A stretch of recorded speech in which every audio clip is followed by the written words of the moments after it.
Hey, Physics 20. So I'm just going to go over this final exam here, or this mock final. As you mentioned, I mentioned in the, what do you say that? In the Google Classroom that this is not the full one, or like the one I gave you in class was not the full one, so there's some questions missing. Some of the questions you've probably seen before, like this car that's colliding from the momentum, but there are additional questions in here that for some reason I took off. I don't know why. Maybe I just want to make the final a little bit smaller, but I forgot to give you guys the full version. So this is the full 50 question version. So as I go through it, there's a highlighted part. You're like, I don't have that question. Now you could stop the video. I'll try to zoom out a little bit, and then you can try to attempt the question. Maybe I'll move my head out of the way or something. A little bit smaller. So you can try to attempt that question later. Okay, so let's go from the beginning here.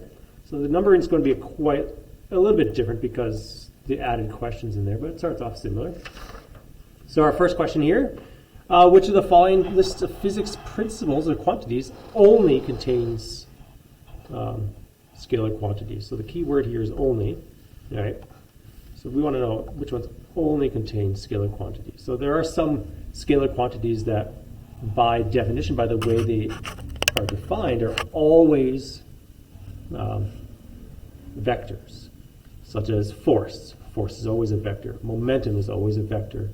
Time and mass are scalars, right? So at least those two pieces were correct, but we want only, so I've got rid of those two. Acceleration is always a vector. So if I only want like the magnitude part of it, I have to say, give me the magnitude of the acceleration, right? Impulse, it's a vector as well. So if you look up there on my formula sheet, I don't know if it's right behind me or not, but the formula for impulse is mass times change in velocity, or force times time. So the force and the change in velocity give us that direction.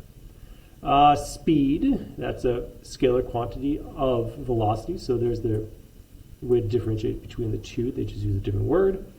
Kinetic energy, mass, and time. So it seems like all of those are scalar quantities. Energy is always a scalar. Let's look at this last one here. Oh, impulse. Let's cross that off. Okay. Yeah. Remember, this is mass times change in velocity, or force times time, right? So the key part of these is that change of velocity and the force, right? So that gives us the impulse. Okay. So if you don't want to watch me go through all the whole videos, you can also just look at the PDF versions of this afterwards too.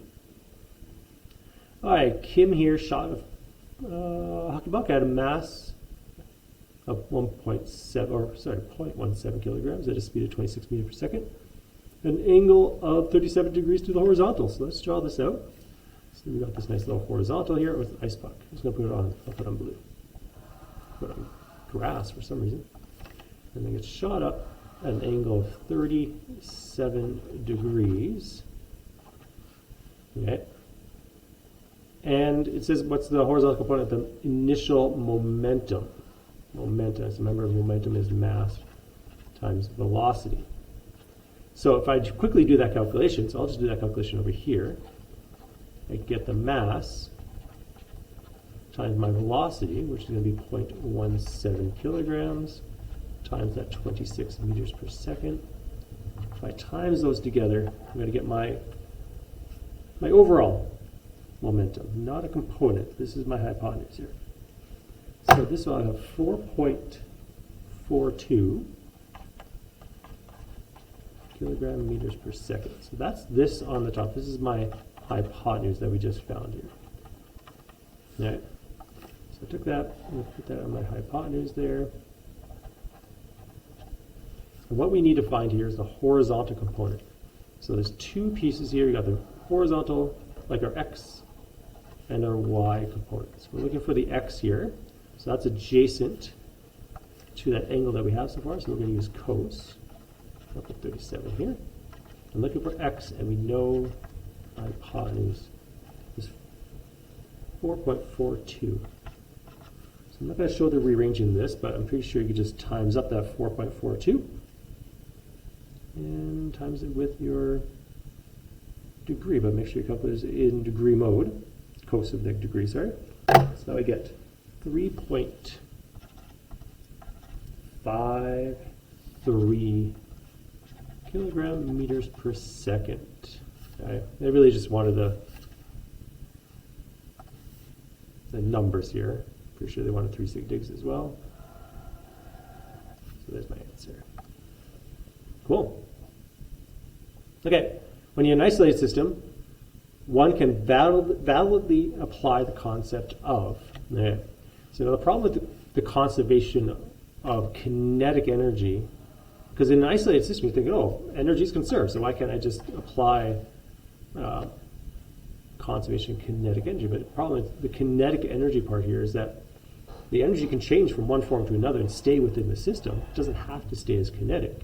Right? It can be released, not really released, but transformed into heat, into other potential energy. So this conservation of kinetic energy doesn't actually work for us. Right? Because of that, we can't really do any of these elastic or inelastic collisions because we don't know if the kinetic energy is conserved or not until we actually do the question. The only thing that we can actually say that within an isolated system is that momentum is conserved. That's the only thing that we can actually do. Right? An isolated system doesn't mean that kinetic energy is conserved. It just means energy stays within the system. But it can be changed from one form to another.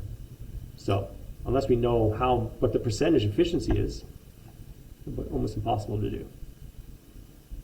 Okay.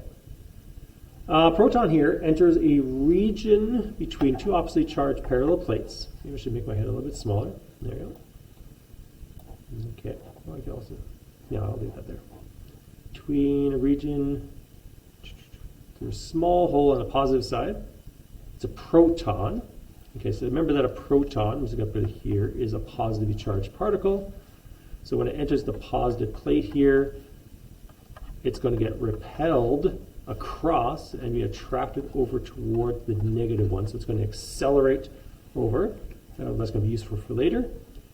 Oh, it does accelerate, it passes through. Okay. Acceleration doesn't always mean that it gets faster. Sometimes it can accelerate and decelerate. So sometimes they don't indicate that in case it gets faster. The graph shows the electric force over a very specific amount of time, and then it's going to ask down here, what's the change in momentum? So remember, change in momentum is impulse. All right. I don't know how to spell impulse properly. Okay. It's impulse. Now remember, there's two ways to calculate impulse. I can either take the mass times my change in velocity, or I take my force times my time. Now the reason that this one is important, because if you look at this graph up here, it's a force-time graph, force versus time. So if that's the case, and this down here is calculation of force times time, this is like my length and my width. Force and my time is my length here. So when I'm trying to find impulse, I'm really just looking for this whole area right here. Right? That is my impulse because it's force times time, length times width is my area of this graph. Now it's nice, this is a rectangle one, right? Remember when we did these, they could also be triangles, so you just have to go force times time divided by 2. You get that triangle shape. This is my change in momentum here. So if I do that calculation, now watch out for some of the units here. So I think these numbers here are times 10 to the negative 15. These are times 10 to the negative 8. But if you do the number calculation, I'm making sure you just, yeah, they're all different here. So if you forgot about that, you just match it up with the sig digs in the front there. All right, so let's read our scale. So it looks like there's 1, 2, 3, 4, 5 divisions. So I'll just take the 1 divided by 5. So every division here is 0.2 in size. 0.2 in size. So that means I got 2, 4, 6. So this is 2.6 up here. And then if I go across here, there's 5 divisions, but 5 here divided by 5 is 1. So each one of these divisions is 1. So 1, 2, 3, 4. So this is 14 over here. That's 14. So if I do my calculation, 2.6 times 10 to the negative 15. So I'll just do that over here. So 2.6 times 10 to the negative 15 newtons. And I times that, this is my length and my width here, 14 times 10 to the negative 8. should get my proper number. Let's just double check. 2 times 2.6. Get 3.64 times 10 to the negative 22.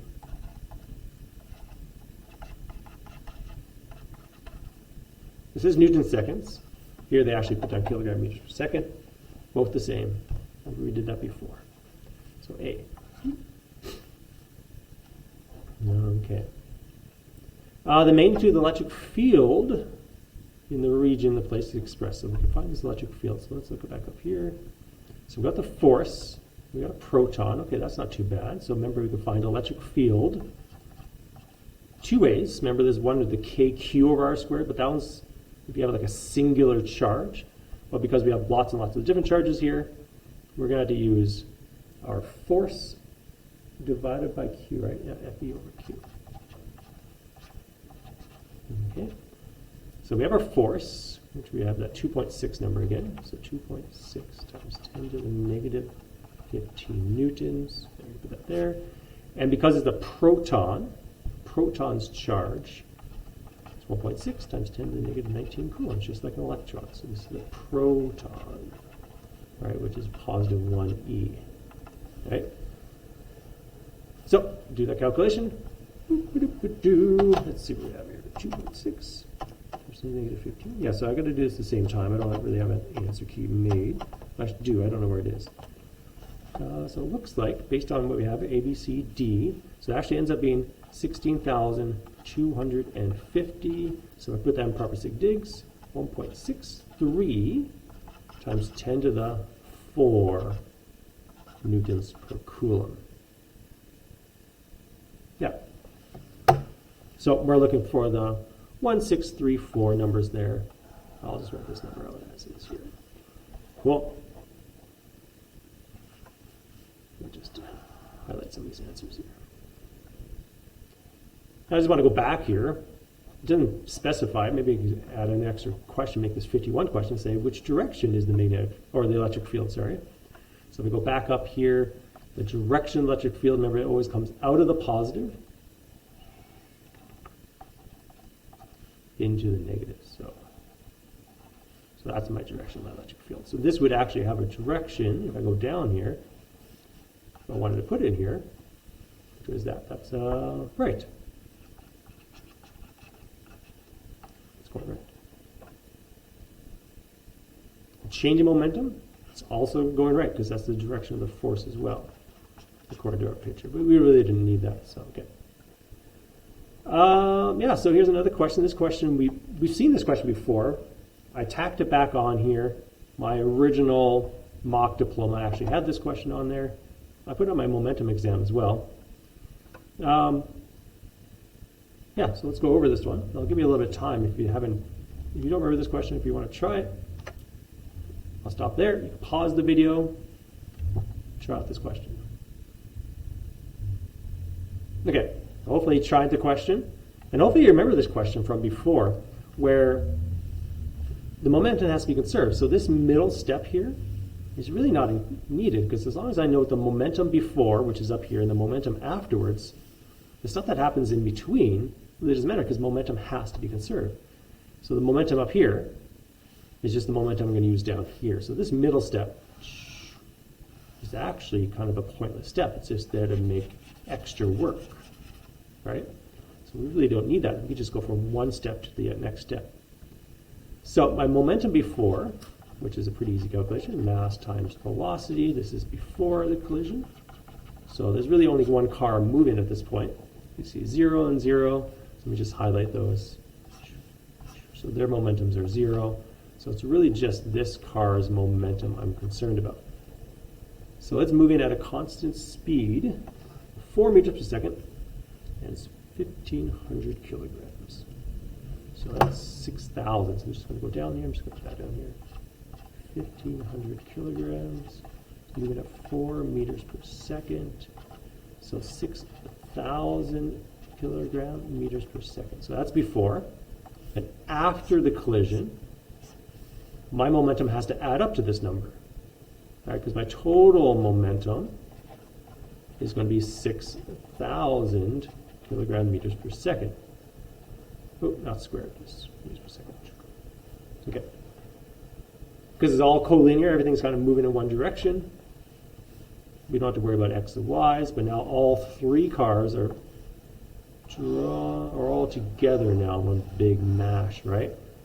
So this is going to be this mass times velocity again. So the sum of all this momentum, which is only one thing, has to add up to 6,000 again, right? Let me just put that there. Excuse me. So now conserved. Okay. So since there's only one car now, and the mass though is now all the masses added together. So what do we have? They're all locked together here. So we've got the 1,500. We got the plus the 1,200 plus the 1,800. Okay. So we got 4,500 kilograms. So I'm going to add all these masses together. 1,500 plus the 1,200 plus the 1,800. They get 4,500 kilograms. I'm sorry about that weird, annoying thing there. Okay. Okay. So to find the velocity, actually just the speed, you can get the velocity. You just say it's going right. There's no compass or anything, is there? No. We're just going to take our momentum formula, momentum divided by mass. So we have our momentum, we have our mass, right? So if I plug them both in there, 6,000 kilogram meters per second divided by 4,500 meters per second. Oh, kilograms. Oops. Yeah, with that weird units. Okay. 4,500 kilograms. Kilograms are going to cross off. I'm going to get left with 4,500 there. So let's see. So 1.33 meters per second. There you go. Cool.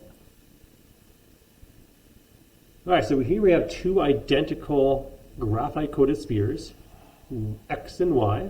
They're mounted on insulating rods, so the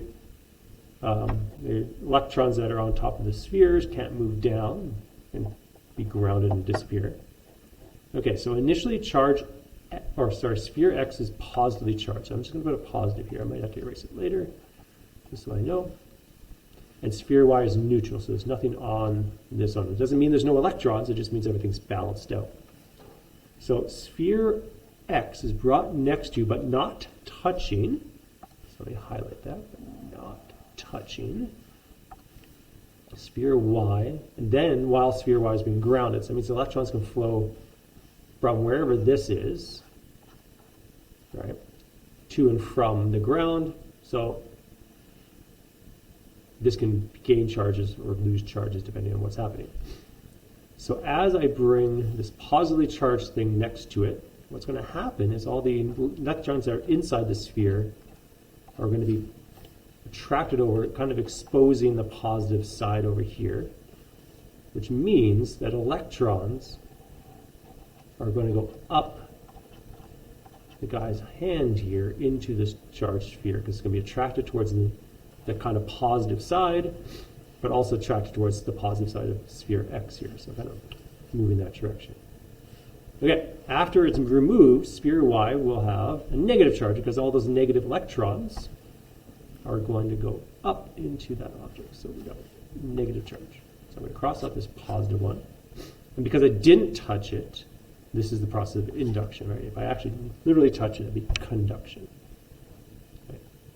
There you go. Cool. Next one here. So we got graphite-coated sphere. It's experiencing gravitational force and suspended by an insulated thread. Okay, so let's see. I'm going to draw the forces on this. So it's probably going to ask me that because I was thinking, which way the force is going here. So let's draw these. So gravity is always going straight down towards the Earth. Okay. I'm assuming the reason it's kind of deflected off to the side is because it's being attracted towards the other one. Yeah, it looks like it is. Why else would it be deflected this way? So there'd be an electric force this way. There's an electric force acting on this one, but we don't really care about that. Now, if it was just up to these two forces, this object would kind of go down that direction. So there must be something balancing it out, kind of pulling it up along the rope. So there's my tension, all right? We've got some angle here, so maybe I'll do a calculation later. Okay, so it seems like I've answered the question. So gravity is going straight down, so that's got to be 6. Gravity is 6. The electrostatic force is going off straight, because they're kind of aligned with each other, so they should be straight at each other. So I have 3 there. And the tension's kind of going up at an angle, too. Okay, so to find the, so now we have to find the magnitude of the electrostatic force. What do we know about this thing? We have gravitational force, so they give us the weight. But not in kilograms, so they've already done the calculation for us. That's kind of cool. So if I look at this picture that I've drawn here with this 42.5, because it says the word equilibrium, I'm just going to highlight that word up here too, because it says it's reached equilibrium. That means all the forces have to balance each other out. So that means if I add them all together with all the x's and y's, everything's got to add up to 0. So I got gravity going down.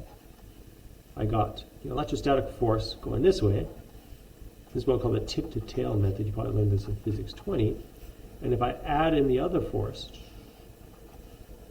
this is my tension, it's all going to balance itself out. So if I add them all together, all the x's and y's, like this tension's got to have a y going up to balance out the gravity going down. It has to have an x going one way to balance out the Fe going this way. So everything adds up to 0. So it kind of makes this kind of weird little triangle. The angle, that 42.5, is right here. So if I know the force of gravity, and I know this triangle looks like a right angle triangle, right? Force of gravity was at 4.9 times 10 to the negative 2. So I know this information, I should be able to solve for any side of this triangle. It's just SOHCAHTOA. And what we're looking for here is the electrostatic force. We're looking for this one down here. Okay. So that is opposite this angle. So we're going to use sine 42.5. We're trying to find Fe. And we know, I'm going to use sine actually because we don't know the hypotenuse. Right? We're going to use tan. That's a good thing. So we're going to use tan here because we know the opposite and the adjacent. So opposite over adjacent, so I don't have to change that. Put that one on the bottom. I'll quickly rearrange this. I'll put trig. So tan 42.5 times 4.9 times 10 to the negative 2. Just make sure you close out that bracket after you do the tan stuff.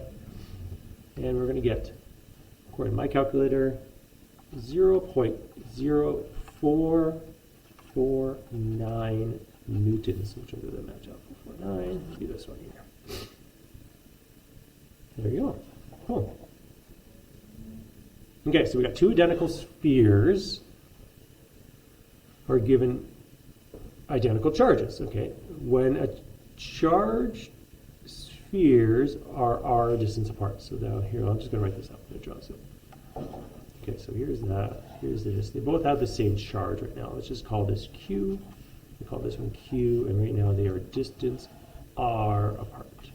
Okay, and right now we know that they exert a force on each other. We don't know which way. I don't think it really matters. So let's just say that, oh, they're identical.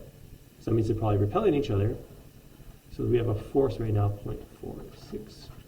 All right, going that way, and we've got a force in this one going 0.64 as well. I think I said 646 by accident last time.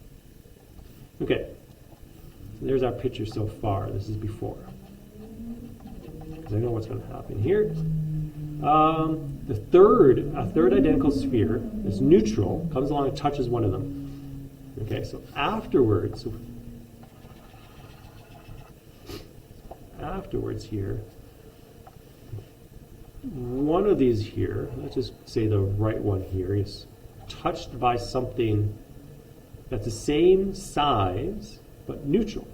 So you're going to touch, and they're going to separate afterwards, but when they touch, all the electrons are going to distribute themselves evenly between the two. So this charge was like 1, now it's going to become a half each, right? Because it still has to have 1 overall. Let me sneeze again. But if it was like 2, they both have a 1. If there was 4, they both have a 2. It's got to add up to what the original one was. So if we just say these like 1 before, now this is going to be a half of what it was before. Right? And they go back to, I think, go back to the same distance here. They're still at distance r, so r hasn't changed. Let me just double check that.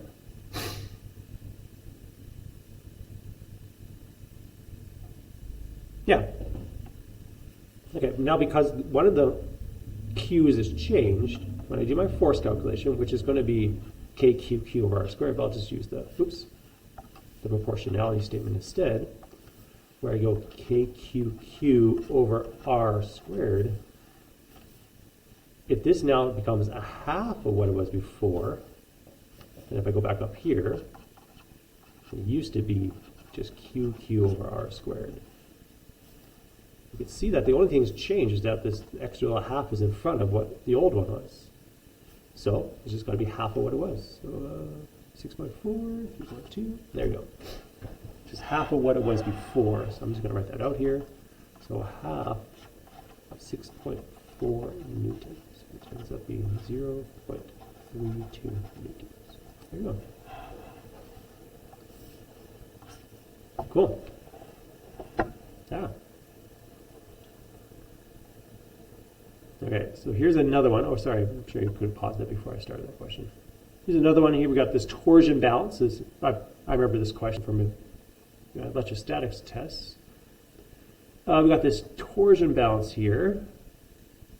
Looks like we have a charged sphere which is being lowered into the apparatus. We got these charged spheres and a counterweight balance here. So suspended on this wire, and then up here you can see that there's a little thing that measures the twist of the wire. I made this little mirror here, like a laser, comes, boom, bounces off that, and deflects the laser at a different angle. So the angle of twist can be measured what? So this wire is only going to twist when there's like a force between these. So maybe there's a force of attraction, maybe there's a force of repulsion here, but this is going to twist because of this force here. It's going to push on that. It's going to twist the wire, and everything's going to twist around here because of the force. All right. They can use this to calculate. What do you to calculate? The Coulomb's constant. But the angle is actually a direct measurement of pretty much the force on each of the spheres. So we're going to cross out these two. The force experienced by each of the charges. Okay. Which is, now we think about the force, we've got to think about the proportionality statement here. So remember, force is proportional to the product of the two charges and inversely proportional to the distance between them squared. So let's see, okay, the product of the charge in these, okay, that seems right. The reciprocal of the product, so reciprocal of the products? Now that's a reciprocal of the distance of the charges of these, or maybe the square of the distance too, not even just the reciprocal, that's got to be squared, and that would be right. It seems like it's going to be this one here, because this proportionality, right? The product of charges. Not the reciprocal, it's like, the reciprocal one would be 1 over r squared, but it's r here, right? Not product, so that's wrong, so I'm just going to cross that off too. Oops, sorry, I don't know why I highlighted charge when I said product. Or highlighted product, so I meant to say charge. Okay. Cool, let's go down here. Okay, so we got here 3-point charges, kind of in this kind of right angle triangle with different distances. And what's the magnitude of the net electrostatic force acting on charge 2? So I want to know the force acting down here on this object, which makes the question a little bit easier. So we're thinking charge 1. They're both positive here. So charge 1 is going to push down on this one here, so let's just call it FE1. And because charge 3 and 2 are opposite charges, they're going to pull on each other this direction. There, so we'll go that way. It's kind of nice to know that. It doesn't ask for us any direction or anything, but we know overall, if I were to calculate this, it would kind of be going off down in this direction. But we're looking for the magnitude of this line anyway, so what is this FB, it's kind of like a long net here, right? Because there's different directions, X and Y, I can't just literally add the two numbers together. But I do have to find, both of the forces here. So I can use the KQQ over R squared formula 2 times. Okay, so I'll just write it down here again. So that's the third one here, that's the third one. Should be a 3, okay. KQQ over R squared. So the first one, I'm going to use charge 1. So charge 1 is the 2 times 10 to the negative 8. And charge 2, 5 times 10 to the negative 8. All over the 0.15 meters. I'm going to square that number. Okay. The second one, I'm going to do kind of the same thing, but this time with the 3 times 10 to the negative 8. You notice I kind of ignored the negative here. I determined the direction from the picture, not from the formula. Really, the negative is just going to tell me that there's an attraction force here. Okay, so I can get these two forces here. Let's calculate these out pretty quickly. 8.99 times 10 to the 9, is that correct? Got double check. Yep, okay. Times 2 to the times 10 to the negative 8 times 5 times 10 to the negative 8 divided by 0.15 squared. Okay, so we get this number here, this top one, 3.9955 there's a bunch of 5s there, times 10 to the negative 4 newtons. And then I go down the bottom one here and do the same thing, 8.99. I guess I could have just changed one of the numbers, but that means I have to be kind of smart about it. Oh, I should have changed 2 numbers. The distance is different. So this one here, even though it has a bigger charge, because the distance is a little bit larger, the force is a little bit smaller. Okay. So now we have these two numbers. If I were to just literally add them together, not going to give me the right answer, but if I did do that, did they put that answer on here, just in case people did that? Oh yeah, so if you selected D, you'd get the wrong answer because these are not going in the same direction, right? Maybe you would subtract them by accident and get one of the other ones here, like the 6 and the 6 of the 9 by accident. I subtracted my 2 numbers. I wonder if that happens if I did that. I just want to see how smart they were when they created these distractors. Yeah, so if I subtracted my numbers, I'd get A by accident. Because it seemed like one's negative, one's positive, so you just add them together. But because this one up here is going down, that's all Y, right? And this one here is going to the right, that's all X. So we have a triangle here. I got myself a little space, so I can actually redraw this triangle where I have my Y and my X.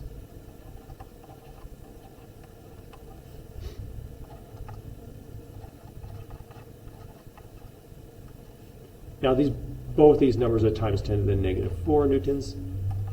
You'll realize that you don't actually have to include that in your math to get the right answer, because you just kind of tack it back on later, because you take the square of it and then square root it to find out what this hypotenuse is going to be. I drew it right up there, so I'll draw it right up here.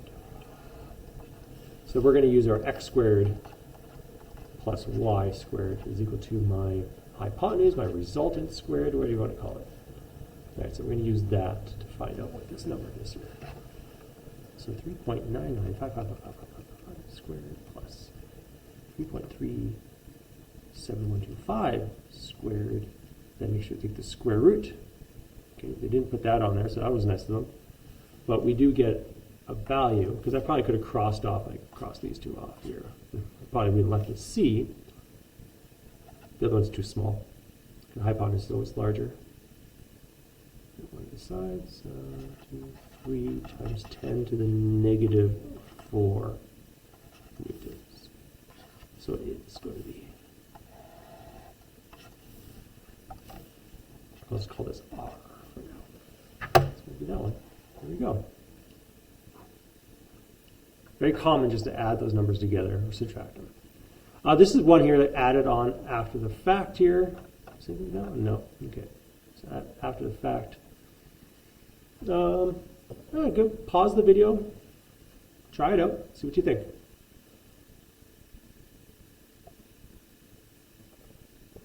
Welcome back. Okay, so we're trying to figure out what is the potential difference between 1 and 2, so between these two spots. Now remember, potential difference is it's like a measurement of energy, but per coulomb. But it's energy per coulomb. So potential difference is like, what's the difference between the energies of these two spots per coulomb, right? So we're looking for that delta V. I know the whole thing, so if I move from here to here, that's 120, right? That whole thing there, all the way down from here to here, that's 120 volts. Now that corresponds to 10 centimeters. All right, so there could be other questions added on to this one where it says, you'll see later on, like for the 4 centimeters, what's the potential difference between these two? But you notice that the voltage and the distance they're in line with each other, right? Because that's how you change energy. You start off with lots of energy in one spot, and it changes as you go from one plate to another. But if I have an object, say this object calculator here, I'm not going to drop it, but it has a potential difference right now, gravitational potential difference though, to the ground. If I move it directly sideways, it still has that same energy, right? Because it's still measured down to the ground. It's very similar to this situation, where if I take an object, say right here, it will have a potential difference, or a voltage here. But if I move it sideways, it's not going to change. It's just a measurement of how far away it is from one of these plates is what I'm worried about. Because if I let go of an object, it's going to fly down or fly up, depending on what it is. But it's going to travel the same distance with the same force, so the energies are the same. So the difference between 1 and 2 is 0. There's nothing between the two. So the same height, right? Same difference. I'll just put that in quotes here. Same height. Right? So I'm just going to do a calculation here and just say delta V is just going to be final minus initial, which is going to be the same number, so it ends up being 0. Because these are both the same. Now, if it asks a different question, what if it said from 2 to 3?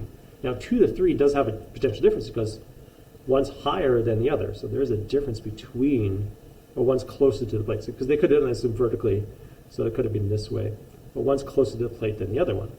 So if I were to do it for, I'll just put it over here, 13b, and say what's between 2 and 3, which is going to be a cross-multiply divide question. I could say like, oh, 120 volts is to 10 centimeters. How much is 4 centimeters then? So I could just cross-multiply divide. Because the force is constant, so there's no weird math here. Okay, so it would end up being 48 volts if I did that way. Yeah.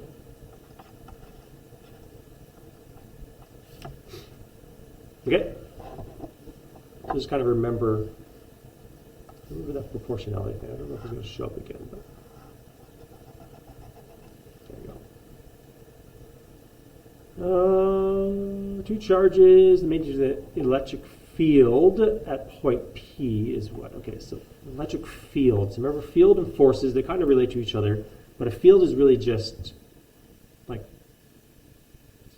I wouldn't say arbitrary, but it's like what if. It's a what if kind of thing. What if I put something there? What force could be there if I put a charge at this point? There's nothing there, but to kind of model how charges interact with each other, we created this field theory.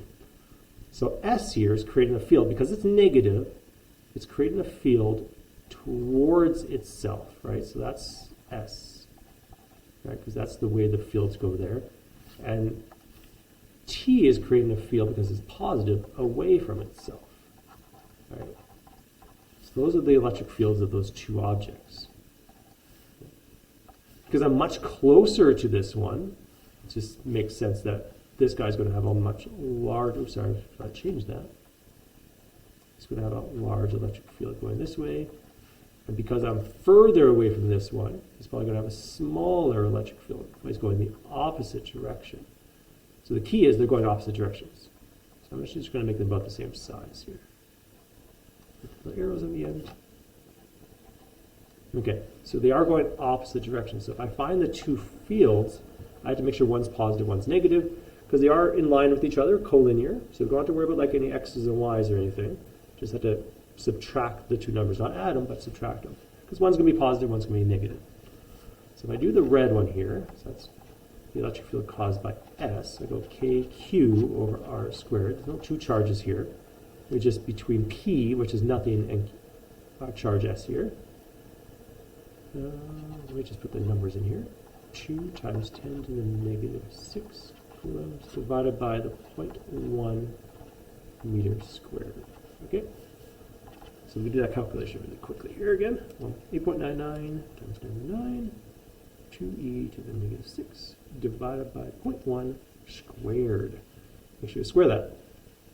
So this is going to be a pretty big number. You know, so all the numbers are pretty big. But 1.798 million newtons per coulomb. Let me just put all the zeros here. Newtons per coulomb. Now this one is going to the right. Okay. And if I do it again, T, so KQ over R squared, so K, so I get the 3 times 10 to the negative 6. You notice I kind of ignore the negative from the last one because the direction was determined from the picture, not from the math. 0.3 squared. So it's 3 times the distance. It's going to be a much smaller number. Let's just double check here. 3 times the distance would be like a ninth of the size. I'm going to type this in carefully. Be a good indicator if we get the right answer, or an answer that's on there. 2.99 times 10 to the 5, so 299,666.6 repeating. But this one is going left this time. So one of these is positive, one of these is negative. So when I'm adding them together to get this net, so I'm looking for the net here. Right. I should highlight that, keep it consistent. Right. I'm looking for that net. I'm going to add them. So one's going to be positive, one's going to be negative. I don't care which is which, because all these are positive. Let's just imagine the bigger one is the positive one here. And I'm going to add this negative number. Negative number. Cool. So that's going to give me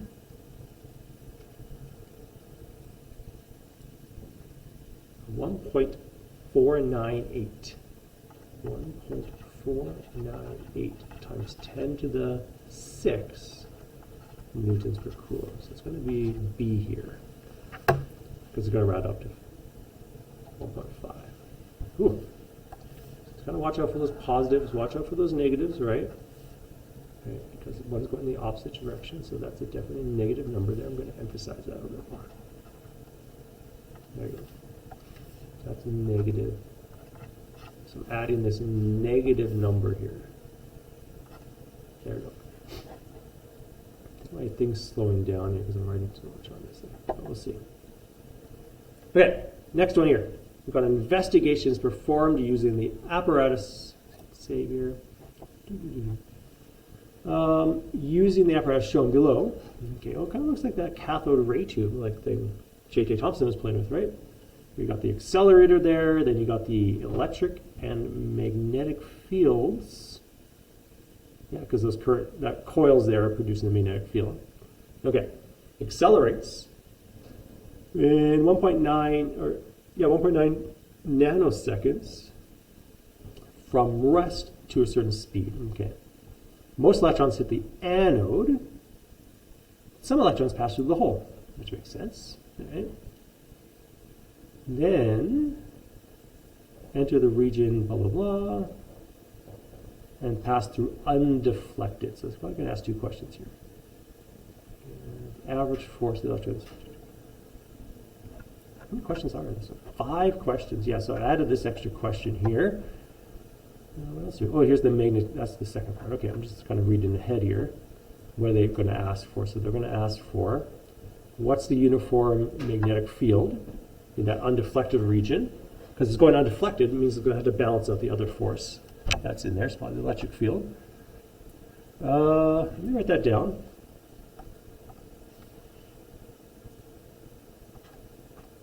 Because this is the undeflected part. I got FE, it's got to be equal to FM. So magnitude-wise, the direction is in the opposite direction. Okay, so I'm going to do something about that later. The direction of the electric field between the positive charge plates, positive and negative charge plates going up or down. Okay, and the direction of the magnetic field is in or out. Okay, that's going to be a hand ruled question for the magnetic field. Just got to think about that. The maximum frequency of the photon that could be produced when an electron strikes the anode. Because the deceleration, if I lose energy, I'm going to gain. It's got to go somewhere, right? So to go somewhere, it could go into a photon. And we'd use conservation of energy in that situation. Because if I lose energy, I gain a photon of the same energy, so conservation of energy. Okay. And the magnitude of the average force experienced from the cathode to the anode. If I can find the acceleration, I can find the force. Can I do that? Final initial, yeah, I can find the acceleration. And then I use that, because it's an electron, right? Yeah, an electron, so we highlight that. So electrons. Okay. And the electric potential difference between the cathode and the anode. Okay, so let's see what we need to do. So this is going to be my electric potential difference. So we've got to find the delta V. Now, find the delta V 2 ways, right?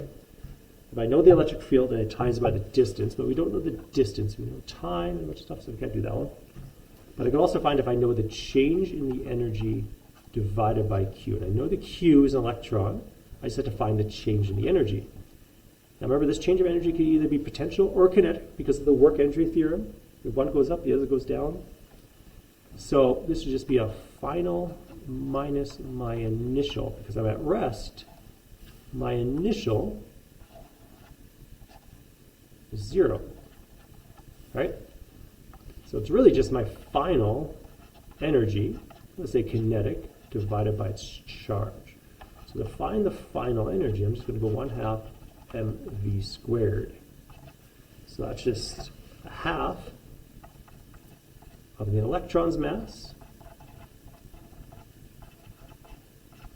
times its speed. What's its speed? It's going at a pretty fast speed there. Fast speed. So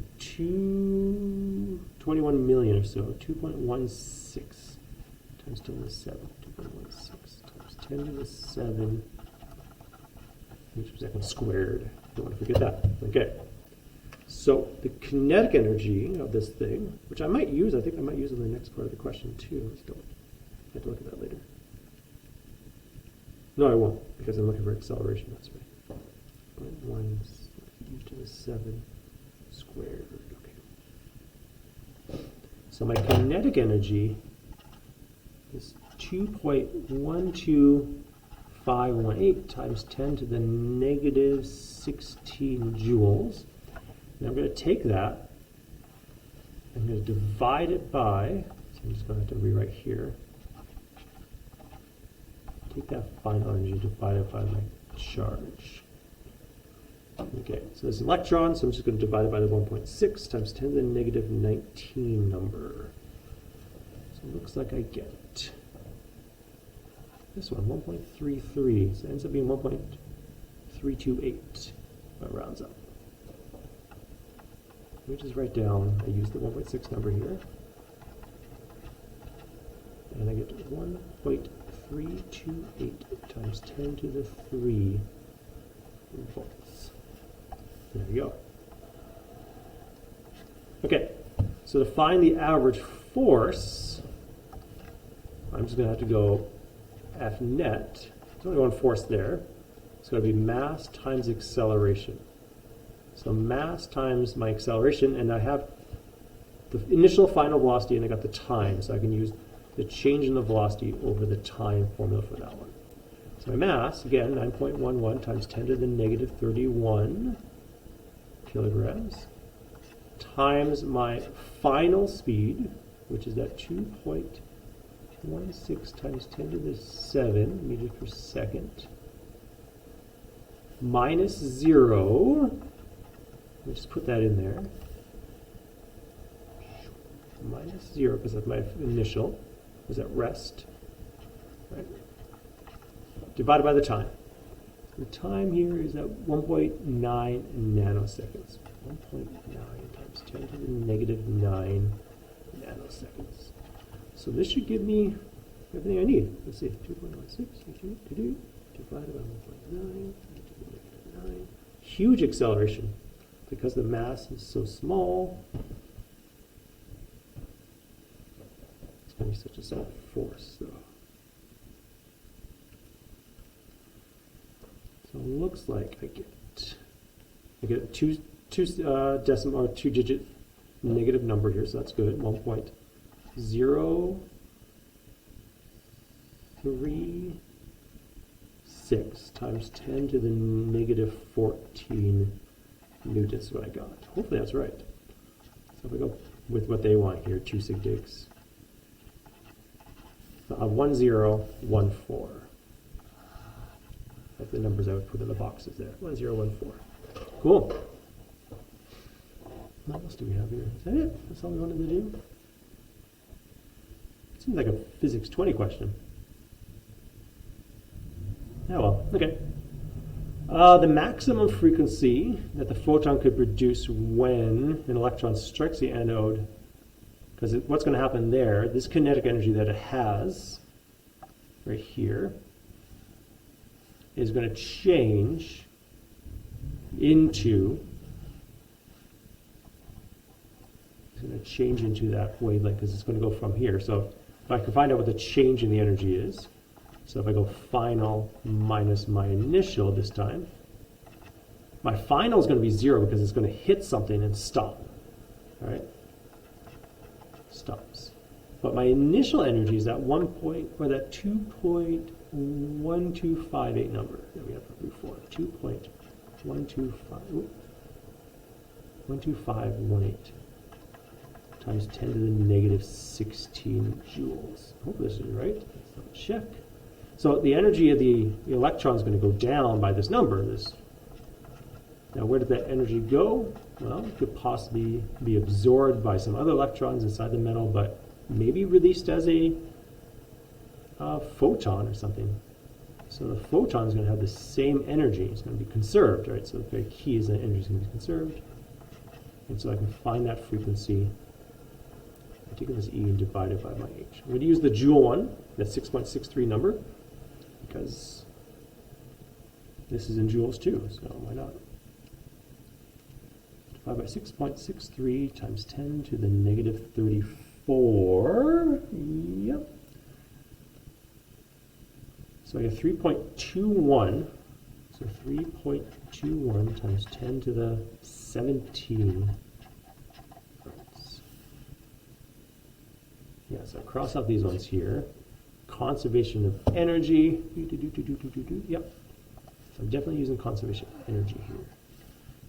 So.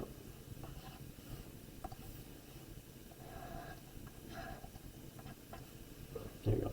I ran out of space, but I did use the joule version there. All right, so the direction of the electric field, let's go back up here. So the electron, that's important for my left hand, my right hand rule, but for the electric field though, remember it's always going from the positive plate down towards the negative plate. So I got that there, okay? So that's going down. Then, as this electron enters the field, it's going to experience two forces. It's going to be attracted towards the top plate. I'll just use a different color for that. It's going to be attracted towards the top plate, Fe. And then we need something to balance that out, to be undeflected, because the key word down here is undeflected. So to make sure it balances out, we need another force going down. So that's going to be my magnetic force. So using my hand rule, got my left hand. Yeah, got my left hand. I can put my thumb in the direction there. Got to make sure my force is going down. I'm going into the page. I know it looks like I'm coming out of the page, but to me, it's going into the page. Right? So I put my hand there, direct my hand towards, or the thumb in the direction of the electron. I know my force has to go down, so my palm is going down. My fingers are going into the page. So let's go down there. So my electric field is going down. Okay, and it was going into the page. Into there. There you go. Nope. Why did I cross? Not cross. Yeah. All right, so we got to figure out this uniform, this magnetic field. So magnetic force, undeflected. A lot of things are tied to. Oh no, they're tied to the speed here, not tied to previous answers. So 2.16 times 10 to the 7, and then we got this 5,000 the electric field. We want to find the magnetic field, right? Yep, magnetic field. So remember that when we did these questions, because it's going through undeflected, these two forces are equal to each other. So I have these two formulas here, which I can cross off the V's, and if I'm trying to find here the magnetic field, I could just divide the V down. So we got the 5,000 volts per meter. That's my electric field, which is a different unit for that. And my speed is that 2.16 times 10 to the 7 meters per second. That should end up being what my magnetic field is. So let's just see what that ends up being. 5,000 divided by 2.16. 7. So 2.31, so it looks like it's just going to be this answer, but times 10 to the negative 4? Yeah. My calculator looks like this. 0, 0, 0, 2, 3, 1. And then this will be a Tesla, just it's a magnetic field. There you go.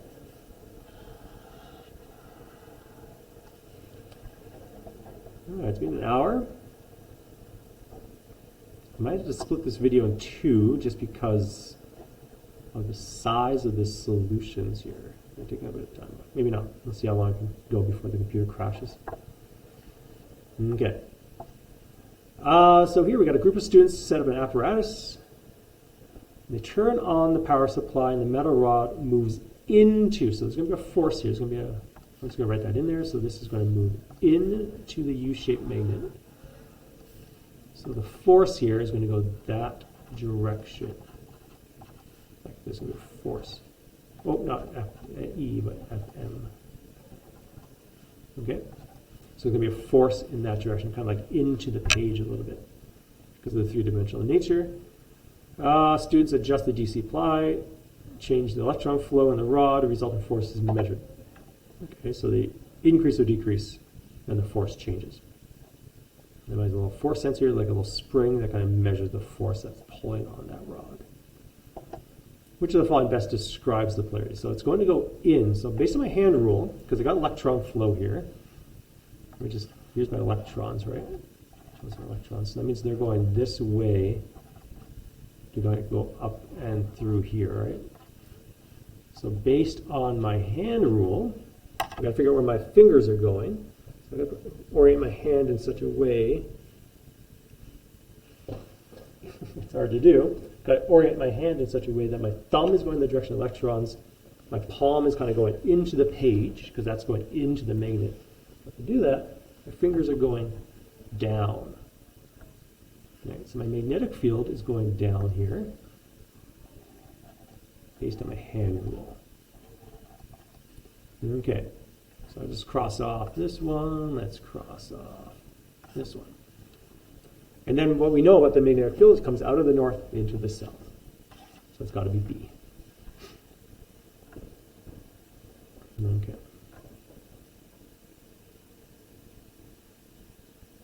Yeah.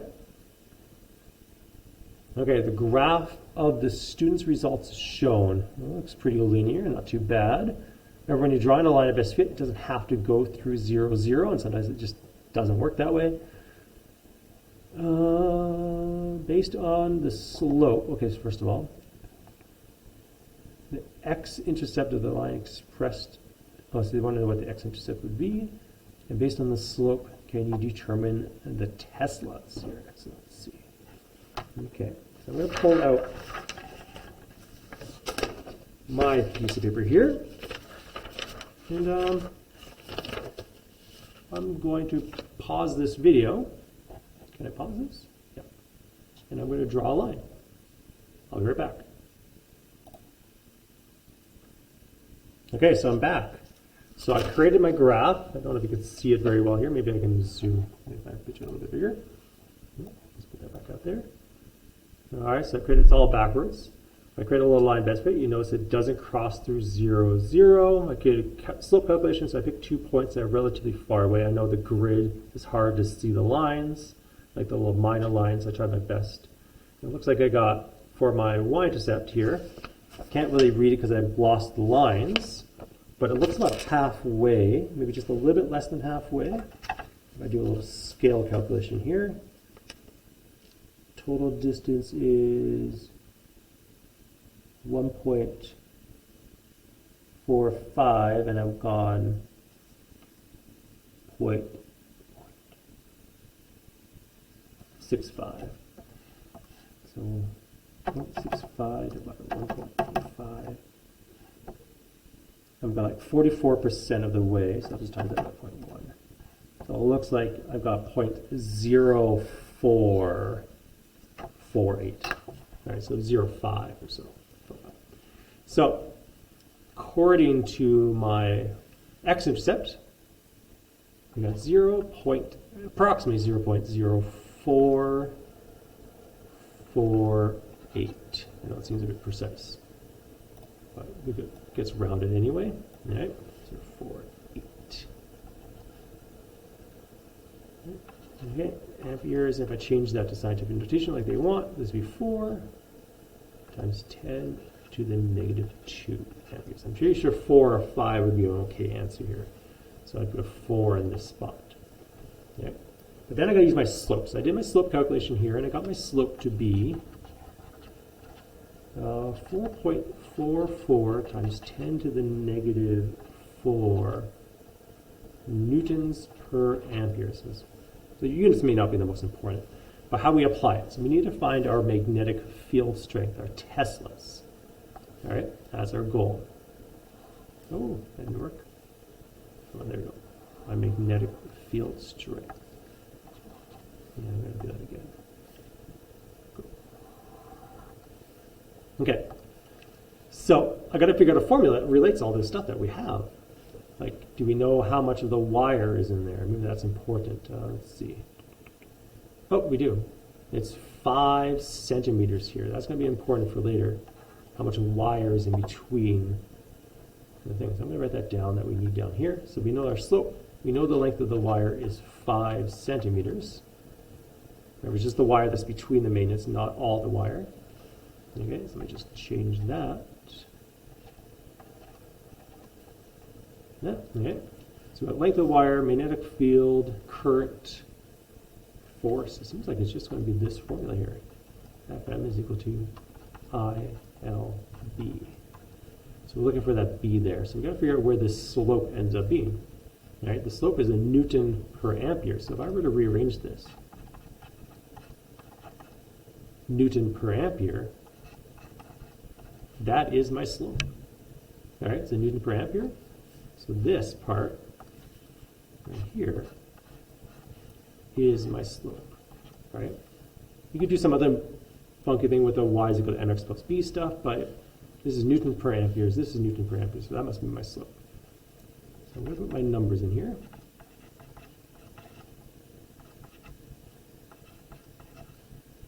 And my distance here. And we're just going to try to rearrange this for b. That seems pretty easy, just divide by that distance there. So I'm going to take my slope, 4 by 4, 4, 4, 4, 4, 4. I had a bunch of 4s in my slope. And divide it by my distance. Okay, so it looks like they wanted, oh, it's a single digit in that. Yeah, it looks pretty good. So I got 8.9, if I round it, times 10 to the negative 3 Teslas.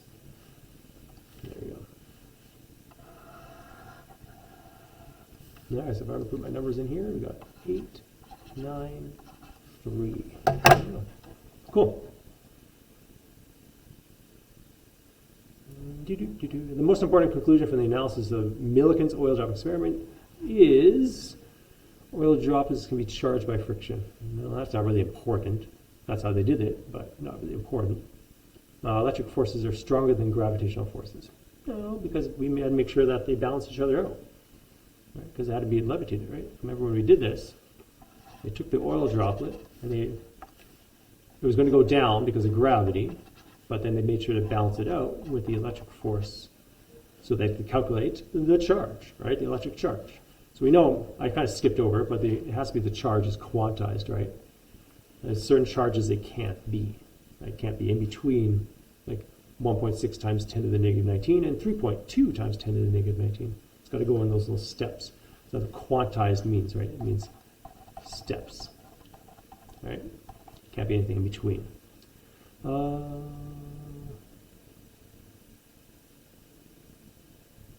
the last one's not very important either. It's just steps of the charge is quantized. That's the most important thing.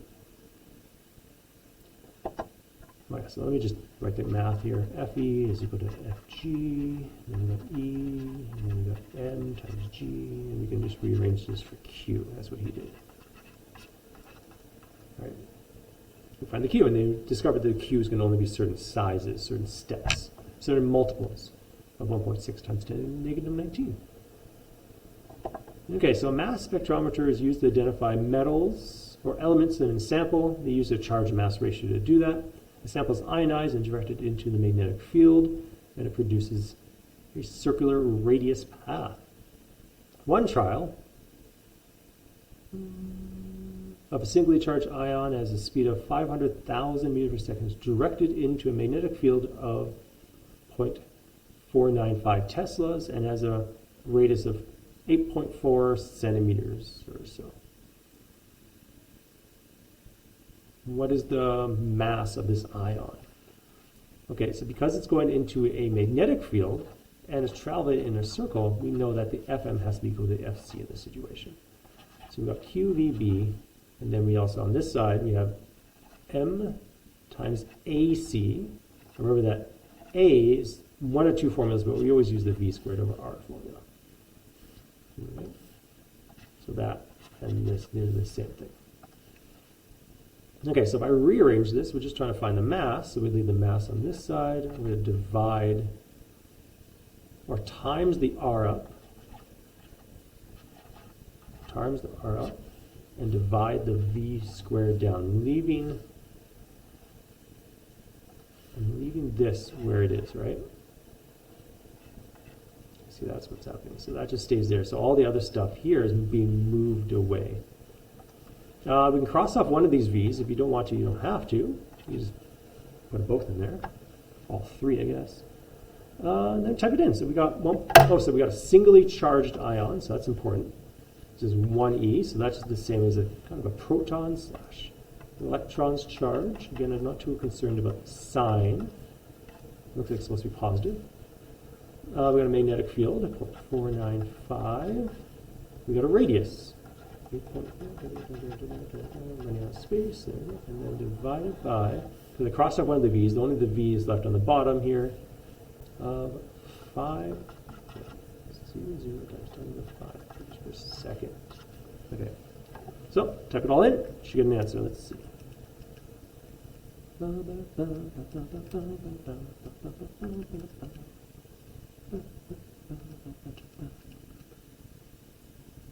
Hopefully I did it all correctly. We get 1.33 times 10 to the negative 26. All right, so let me just write that down here. 1.33 times 10 to the negative 26. Sweet.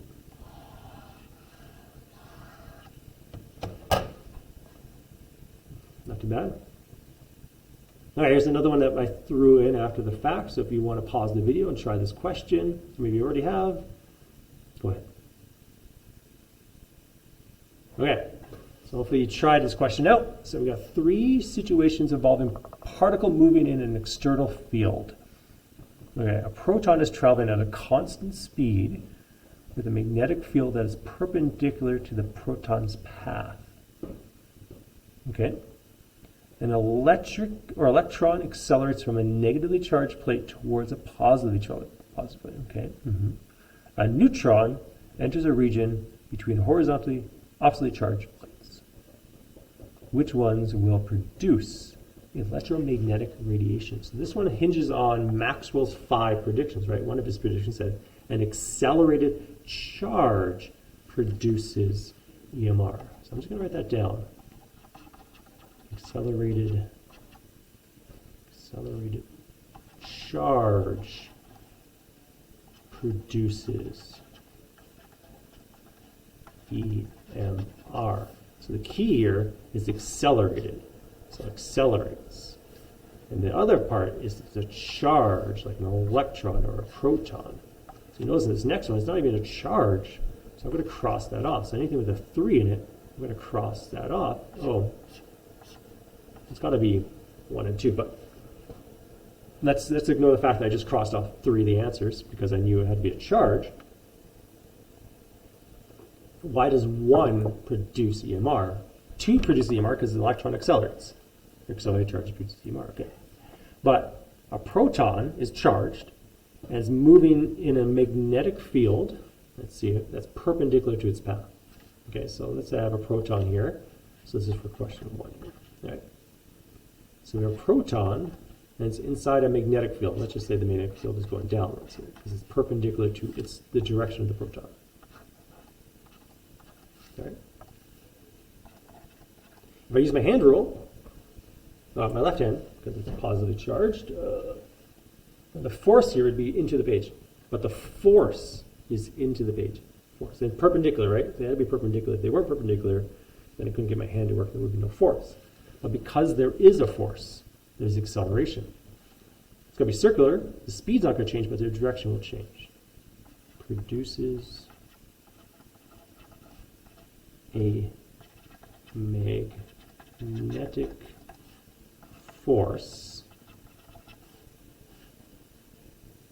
therefore accelerates.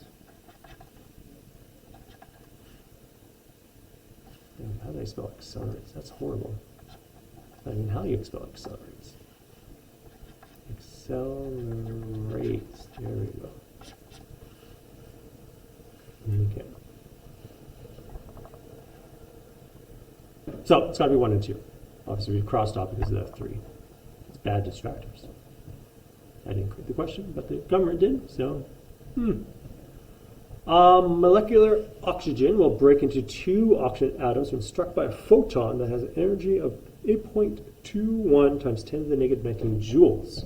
And which of the following identifies the frequency of that photon and what region it'll be in? Ultraviolet or gamma? Okay, I'm not too happy about this one, but also I can just say right now C and D are going to be crossed off because the frequencies are way low. But let's, first of all, let's figure out what the frequency is. Is it actually 1, 2, 3 times 10 to that? And then I'm going to change it to wavelength because I remember things with wavelengths. Right? Now, because it says ultraviolet, we've got to assume that that's close-ish to visible light. Right? So in the hundreds or tens of nanometers. And gamma rays is going to be a bit further away, past like X-ray and stuff, so that's going to be much smaller wavelengths, fractions of a nanometer or so. So I got to figure out the frequency first. Let's do that. I'm assuming it's going to be 1, 2, 3. Let's double check.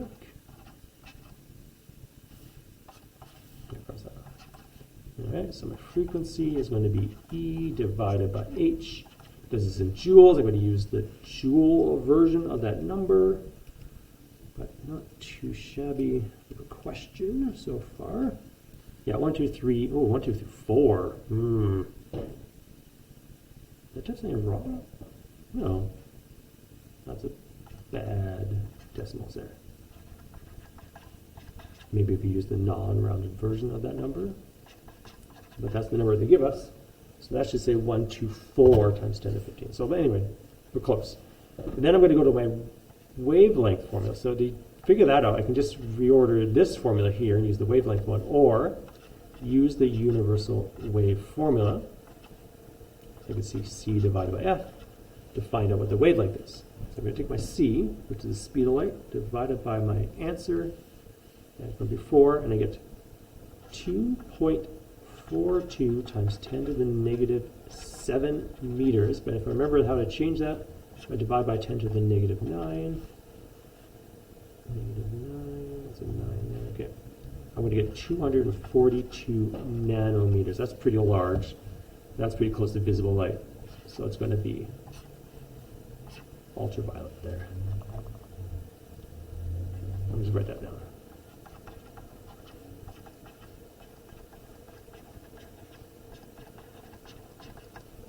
Okay.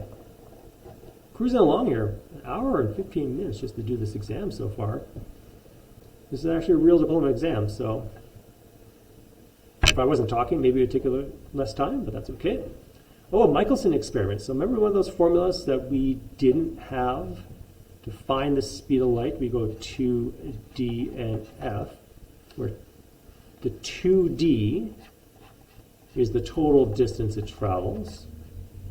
All right, we times it by 2 because it has to go there and back. Total distance. The n here is the number of mirrors in the Michelson experiment. And obviously the f is the frequency of the spinning mirrors. Not the frequency of the wavelength of light or something, just the frequency of mirrors. Okay. So in the Michelson type experiment, an 8-sided mirror is rotating at the 1/8 of rotation. Is just telling us that that's the minimum. That's going to go, because you make the thing go faster if you wanted to. What's the speed of light? It's got to travel to a distance of a stationary mirror and returns. So I got to times that by 2, so 70-ish kilometers here. Yeah, so let's plug all the numbers in. So we got the 35,700 meters, because I want to be meter per second, times the 8 sides, times my frequency, by 520 hertz. Doesn't seem like that's too bad of a thing. Times them all together, should get a number. Hey, look at that. It looks like the speed of light. 2.97 times 10 to the 8, I'm assuming. Yep, meters per second. There we go. Just one of those formulas you got to know, right? Remember this. Right?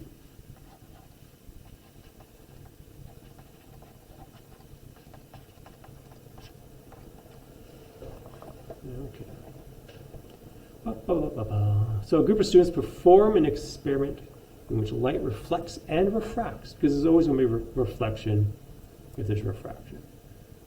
That's pretty much how ultrasounds work. All right. Match this. So the angle of incidence. The angle of incidence, so remember, you always measure towards the normal line. So we can like cross off a bunch of these things like, oh, this one doesn't work. You're not going to use that one.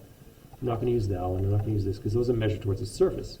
You want to be always measuring towards the normal line. So my angle of incidence here, my incident ray is that first one, so I have 2. Angle of reflection is 3, and angle of refraction is 6. Seems too easy. No, okay, let's just with that. There's a big blank space on this one. An object is placed 20 centimeters to the right of a thin converging lens. Okay. There's a focal length of 10 centimeters. We've got to draw this out. So my converging lens, that's a fisheye looking one. That's a horrible straight line. There's a focal length of 10 centimeters. So I'm just going to put 10 centimeters on both sides here. And it's put 20 centimeters out. So here's my object here. It could be a laser, it could be a candle, it could be anything. It could be those little arrows that we used. Okay. What type of images result? So if I'm doing this because it's using a lens, converging lens, right, the light is going to travel through this. So I'm over here. I'm looking through this device here. maybe a Spockish kind of person today. Okay. So I'm looking through this thing. I want to know what kind of image is being produced. So remember, I can just use some knowledge here. I don't know exactly what it's going to look like. Maybe I can have a good estimate, and I'll use the math later. So if I have a beam that goes straight out, and if it were to hit the lens, it would bend towards the focal length. So that would be that one. If I had another beam that went towards the vertex, it would just continue on through. All right. And if I had another beam that went through the focal point, it would bend towards that one. So you can see all those beams here. It looks like I'm going to be over here.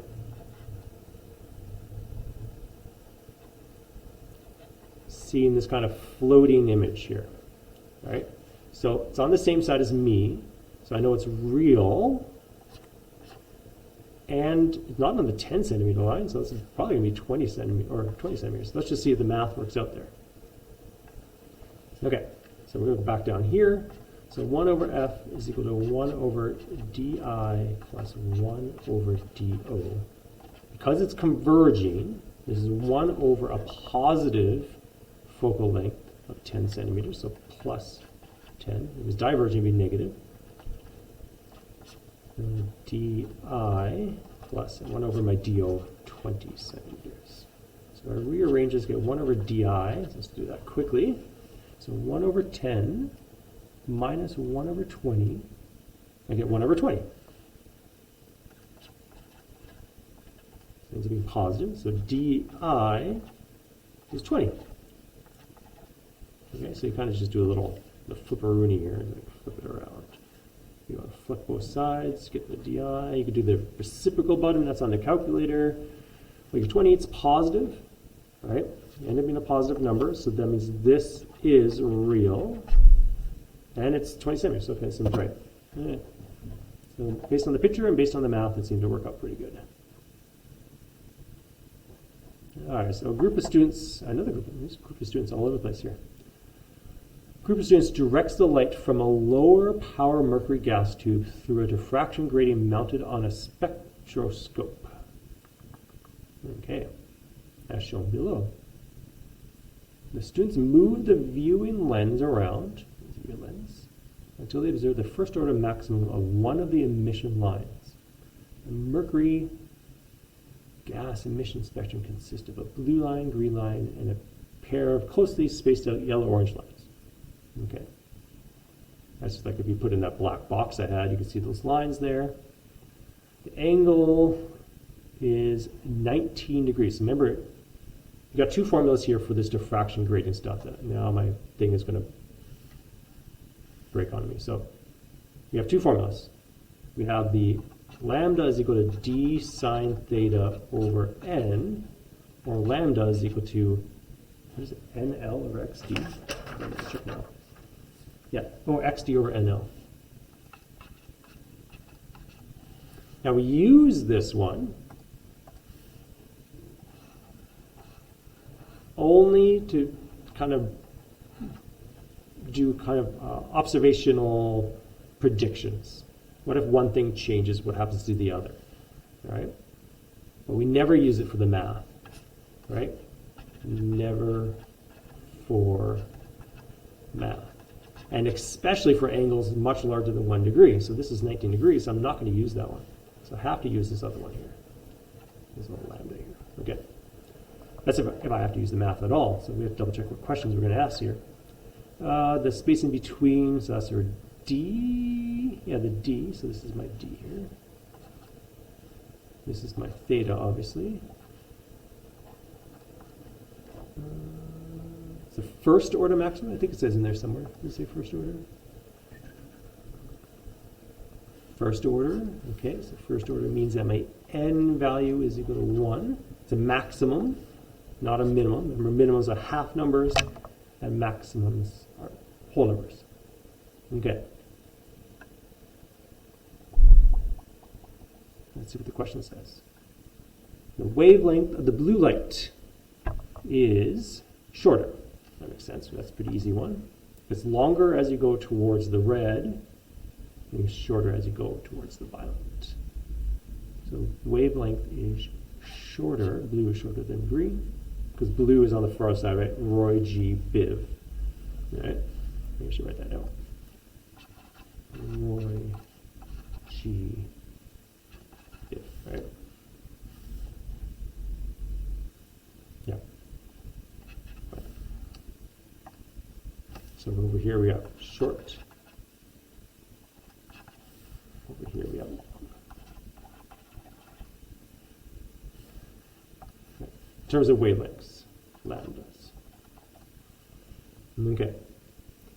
And the angle for theta, for the viewing emission, blue is going to be larger or smaller than the green one. Okay, so now this is why we have to use the other formula. So don't use it for the math, but we can use it for the observational stuff. So I want to know the angle, theta. Right? So I can use the other one because theta and x is how far away it is. The bigger it is, the bigger the angle is going to be. So if I rearrange this other one, let's go up here for x. So I've got lambda NL over d. So I rearrange that formula. So I'm going to write the formula down again.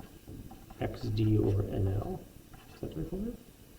Yeah, because I never use it all the time. Okay, yeah. I rearrange it for x. So I've got lambda NL over d. This here is proportional to theta. Not like directly proportional, but it is, if one goes up, the other goes down, or up as well. Okay. So if I look at what happens to lambda here, you have lambda, because blue is less. If lambda goes down, x is also going to go down, right? Because they're both on the top. So x is going to be going down, so that means the angle is going to be smaller.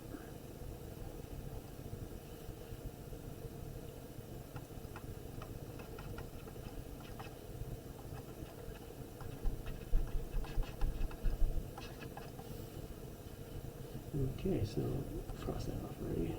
So shorter and smaller. If I remember correctly, when we do the thing, the red was the furthest one out, and the blue was in the inside. Because larger wavelengths diffract more. Yeah, but shorter wavelengths refract more. So remember the opposites. Okay. Based on the viewing location, the experimental wavelength. Okay, so I can just use my d sine theta over n. Okay, so we have everything already, so I don't think we'll have to do too much here. So d is 1.6 times 10 to the negative 6.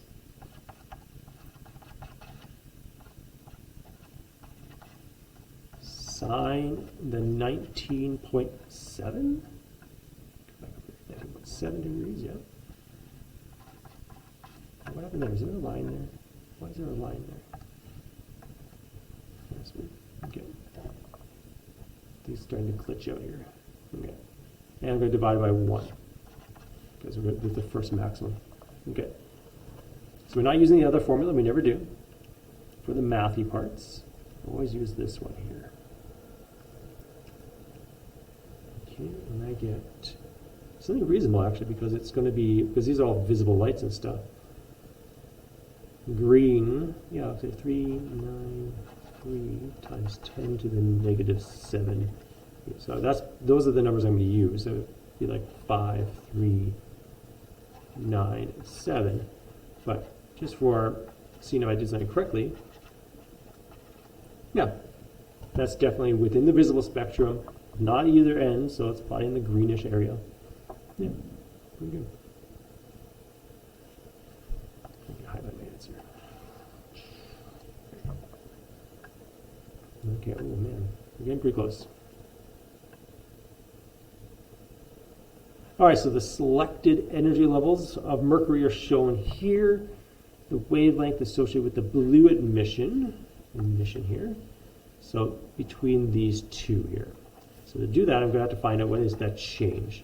So my final minus my initial. So I got this negative 5.55 5 electron volts minus my initial negative 2.71 electron volts. I guess you could ignore the negatives, but I like having the negatives there, show that the number does go down after you subtract the negative number. You get a negative number out because of the bigger negative number we had already. Let me do the math correctly on my calculator. We get a negative 2.84 electron volts, but they're not looking for energy, they're looking for wavelength here. So E, if my energy goes down here, my electron, it's going to be released as a photon, so something else has to gain it. So Hc over lambda, lambda, Hc over E, rearrange that quickly. And, I'm going to use the H value that has the the EV one, 4.4 times 10 to the negative 15 EV second version of this number. I'm going to ignore the negative because this one, if one goes down, the other goes up. So let's see what we have here.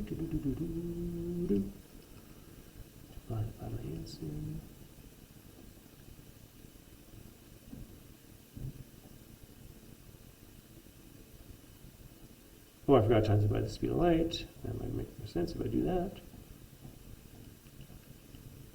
Here we go. So 3.7. So it ends up being, make sure that speed of light is there. And we get 4.37 times 10 to the negative 7 meters. Sweet. I'm going to check to see if I have any important emails. Kind of do.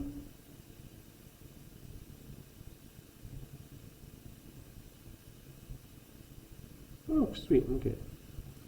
I'll do that later.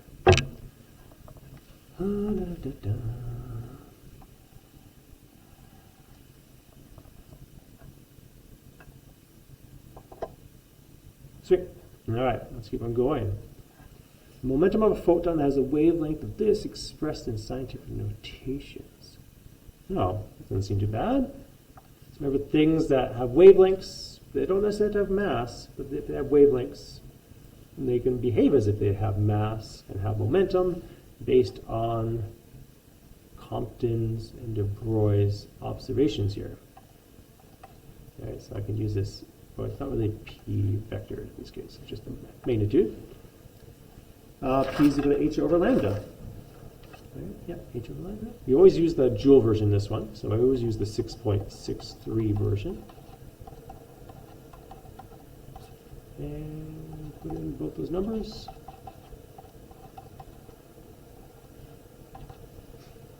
And we're good. 6.63.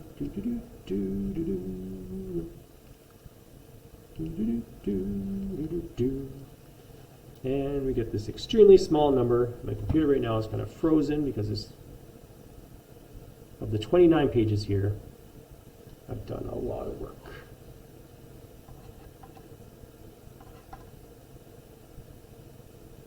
Okay, 2.6 times 10 to the negative 27 Newton seconds. It's kind of weird that they would go Newton seconds on that one. But I'm going to round that up because that's 6 is going to round that 8 to an 8. That's going to be important here. Negative 27 Newton seconds. So I'd have a 2827 in this spot here. All right. Okay, nuclear model of the atom was proposed as a consequence of the experiment. So nuclear atoms, that's Rutherford, right? Rutherford did the alpha particle scattering with the gold foil, right? The nuclear one where the electrons are kind of flying around in all different directions. We got gold foil. Right. Photon absorption. I don't know what that one is. That was that's Bohr, I guess. Right. Charge, this is Millikan.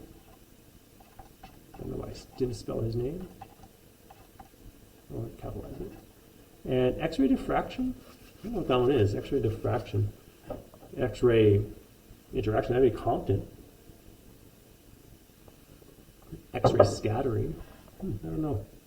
I'm not happy about that, but gold foil scattering, gold foil. That's alpha particle stuff. That's Rutherford.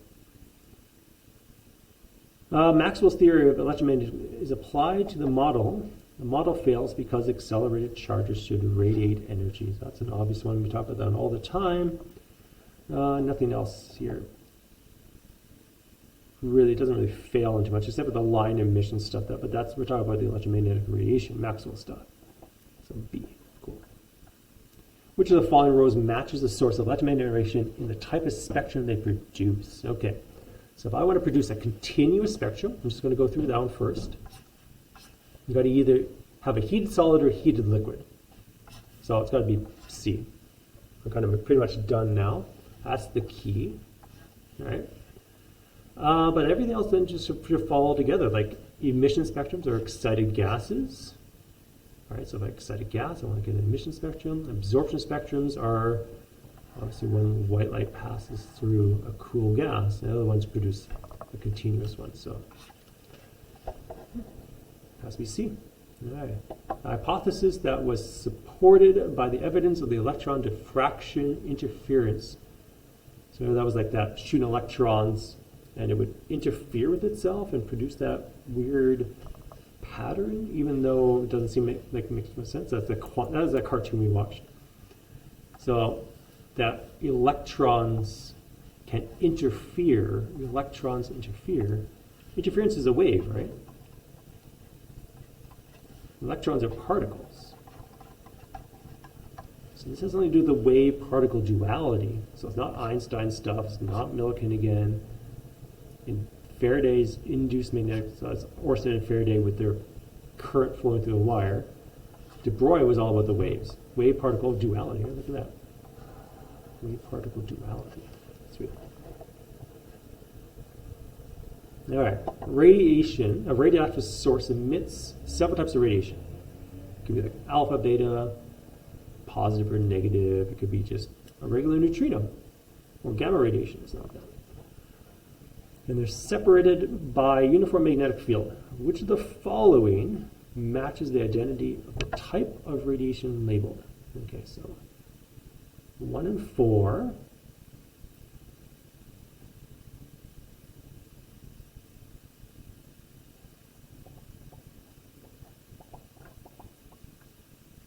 Oh yeah, okay, so now we have to identify everything. I was thinking, how do we know which is 1 and 4? This is because of this guy here, right? So this one here is most likely because it's a much larger path, it's probably more massive.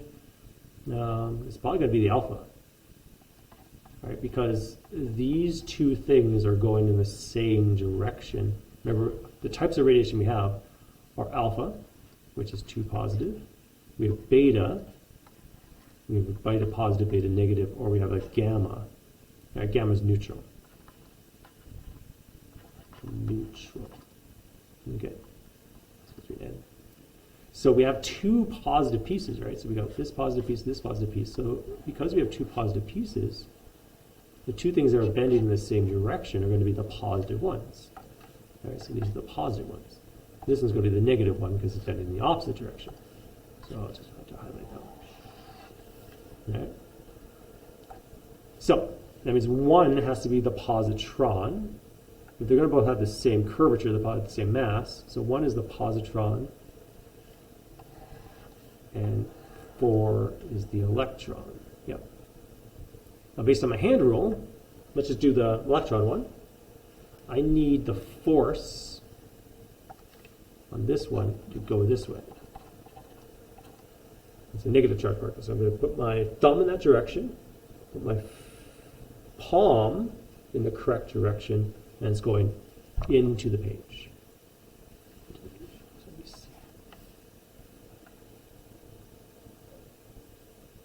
Okay, so that's just my hand rule. Let's go put that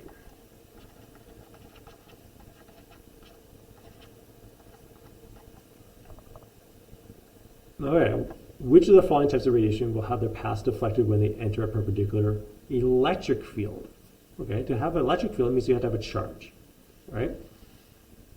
So gamma doesn't have a charge, it's just a photon, right? No charge. of photons. Charge. So I can cross this off, we'll cross that off. So it's got to be again, alpha beta. So, cross that off. That's probably on the next page, previous page now. That's right there. Yeah, it's really glitching out here. Okay. Let's go back down here. Let's see. The nuclear reaction releases blah per nucleon, and the fission reaction produces blah per nucleon. So first of all, I've got to identify which is the fusion, which is the fission. So fusion takes two smallers and brings them together and makes something bigger, so that's fusion. And something, a fission, will do the opposite. Okay? So,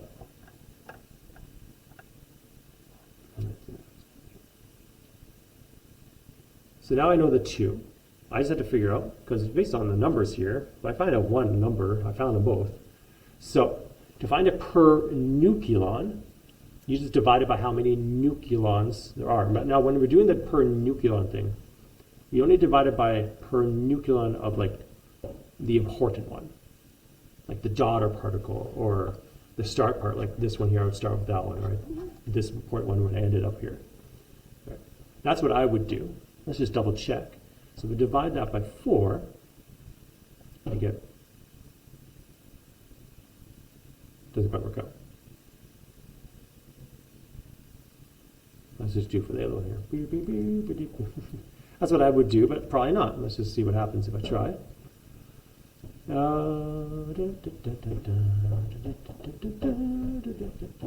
200 divided by 236. Well, it looks like it's going to be B as an answer.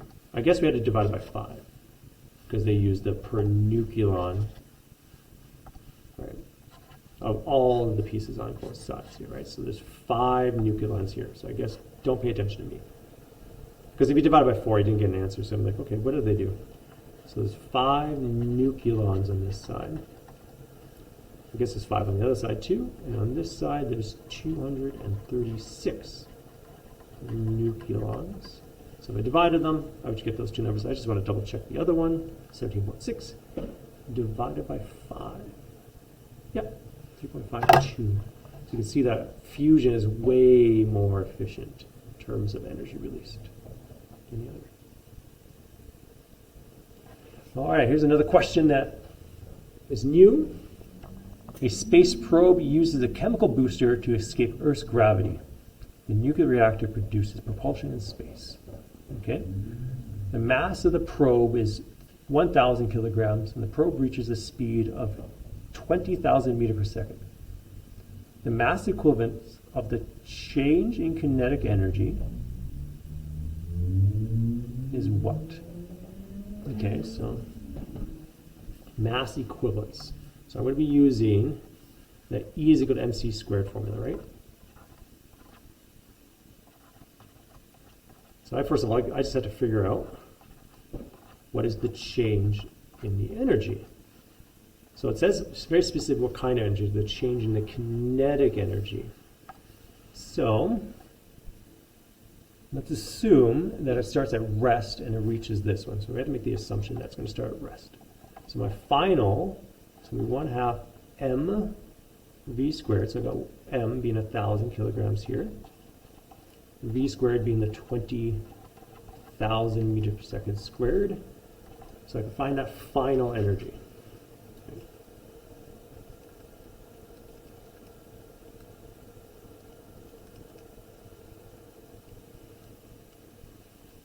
So it's pretty big. Joules, okay. We're going to make the assumption that it starts at rest. I think it might actually do that. I don't know. It doesn't say that. So let's just say it starts at rest. So my change in energy is actually 2 times 10 to the 11 joules. Okay. Then I'm going to plug into my formula over there, divided by c squared. I'm going to get 1, 2, 3, 4, 5, 6. Oh, yeah, I can press the button one more time. It does it for me. 2.22 times 10 to the negative 6 kilograms. So not much of a change there. This is what we call relativistic mass, where as you get faster and faster and faster, you kind of gain mass. Your energy that you're gaining is behaving as its mass. So it's gained a little bit of kilograms, but in terms of how big it was before, it's not that much. All right, so I probably put that in there. So that's 226. All right. Isotope of lead 211 undergoes a series of 3 decays before becoming stable until a stable nucleus is formed. In order for the 3 decays to occur, a beta negative, alpha, and a beta negative. Okay, that's the order. Half-life of the first, I should probably fix that spelling mistake. All right. Beta decay, the first one, so that's the beta negative, is 36.1 minutes. The first decay, so what happens within this in terms of beta negative? So beta negative, I have to remember this now. Beta negative, so beta negative is being produced. Okay. So what are the 2 things that are happening here? Got to make sure the charges balance out, right?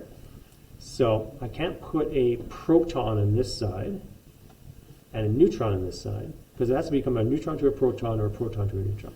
With my 2 choices. Because if I put a proton on this side and a neutron, one's positive, one's negative, so it doesn't work. So I got to make sure to put the neutron on this side and the proton on this side. A neutron is a 1 and a 1. Nope, not a 1 and a 1. That's a proton. A neutron is a 0 and 1 because it's neutral. There's no charge and it's a nucleon in size. So everything here kind of balances out. You also got that extra particle. What's the extra particle? It's beta negative, so this is an antineutrino here. Okay, so that's 0 and 0, doesn't really matter. So it looks like a neutron becomes a proton. So I'm going to cross off proton becoming a neutron. Okay.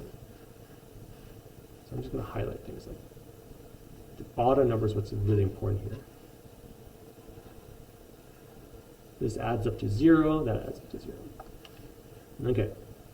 Now, what's happening inside these neutrons? Remember, a neutron, a proton. So a neutron is up, down, down, right? Yeah. There's that beta negative again. I'll just leave that there. And this one's up, up, down, plus the neutrino. So what changes? This down and this up. Right? So up changes to, down changes to an up. So it's going to be okay. The final stable nucleus or nucleus of this lead decay chain. So it has to undergo, what does that have to undergo again? It's got to go beta negative, alpha, beta negative. So let's see. So lead, 211. Lead is 82. I'll look at my PRO table. Let's see. Yeah, 82. Okay, so it undergoes beta negative to start off with. So that means this is going to be 83 to 11. So 83. 83 is bismuth. All right. B, but Bi, okay. Then it undergoes alpha decay, so that's a 4 and a 2. So this is going to become 81 and 2. Not going to do the math. 207? Yeah. What's 81? 81 is thallium. That's TL. Yeah, TL. And then this undergoes beta negative again. So beta negative here. So it's got to be 82 again, but this time 207. Bum, bum. So it's back to lead. There we go. That's what we're looking for. What percentage is left after 1.95? So first of all, we got to remember in our formula what everything means. So this is the formula on the formula sheet. And this top number here means the number of half-lives. Oops, half-lives. Find that. We take the time and we divide it by the period. So we're taking the 1.95 hours, but it's been 36.1 minutes. So how many is 36.1 minutes? So 36.1 minutes in hours. I'm going to divide it by 60. It's obviously it's a little bit more than a half hour. Let's just see. So this is going to be 6.60% of an hour, so 6.6016 repeating-ish hours. So I'm going to put that up there. Oop, hours now. So there has been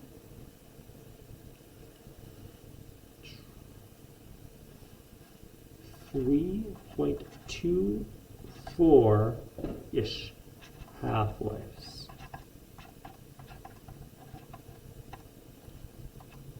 Okay, cool. So I'm going to go back here now. So we're trying to find the percentage. I'm just putting 100% in this spot, because we're trying to find percentage that's left over. And then I'll put in the 3.24 at the top here. I'm going to use all the decimals that are in my calculator. So a half to the power of whatever my answer was, times 100, is 10%.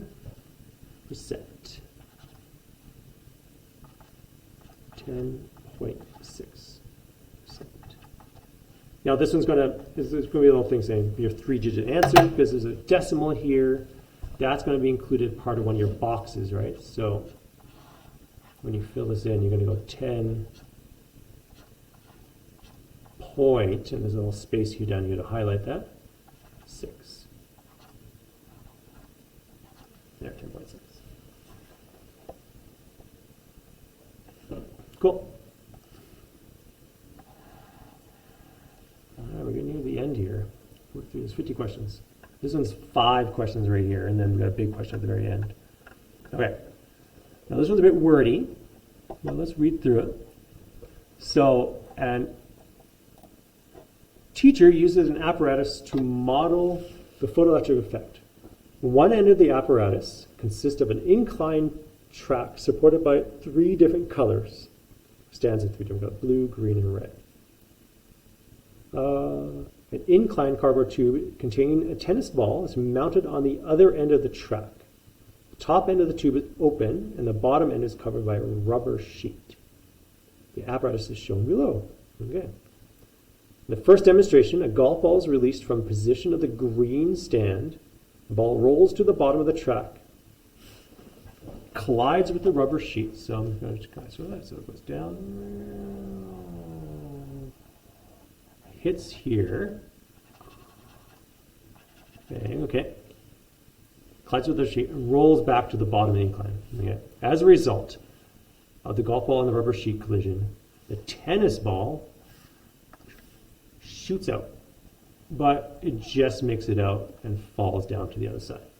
Barely ejected, it says right here. Barely ejected from the tube. Okay, that's the green one. The demonstration is released by putting on the red one and then putting in the blue one. The speeds of the ejected tennis balls are compared to each other. Okay, you can kind of make an educated guess if you're higher up, what happens. If it's lower down, what happens. In the second demonstration, the tube is replaced with a longer tube.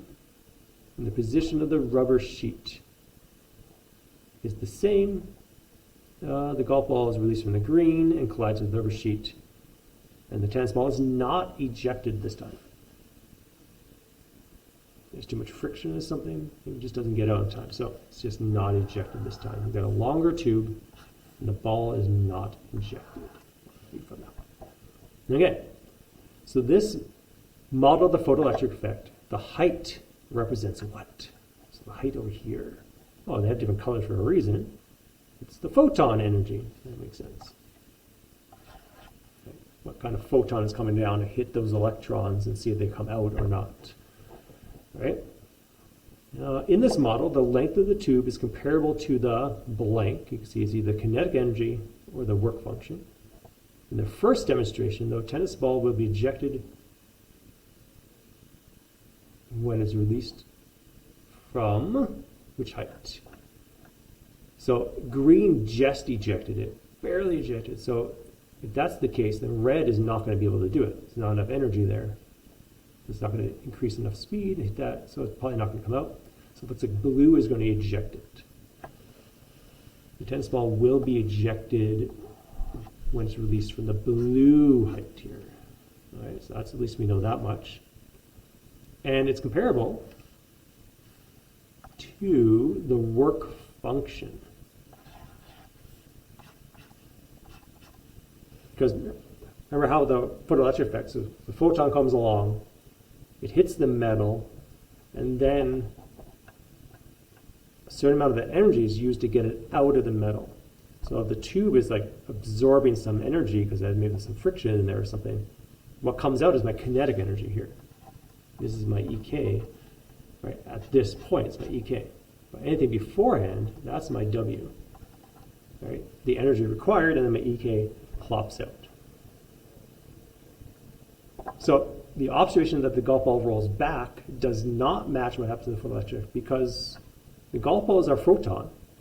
The photons are supposed to be absorbed. They're not supposed to be there anymore. So it's the only one that really kind of works out here. It's supposed to be absorbed. It's supposed to just disappear. Okay. Which of the following changes that the teacher could make to the procedure would best model an incident photon that has a shorter wavelength? Remember, shorter wavelength, more energy, according to this formula, right? E hc over lambda. So this goes down, this goes up, because they're inversely proportional to each other. So you'd want something that has more energy.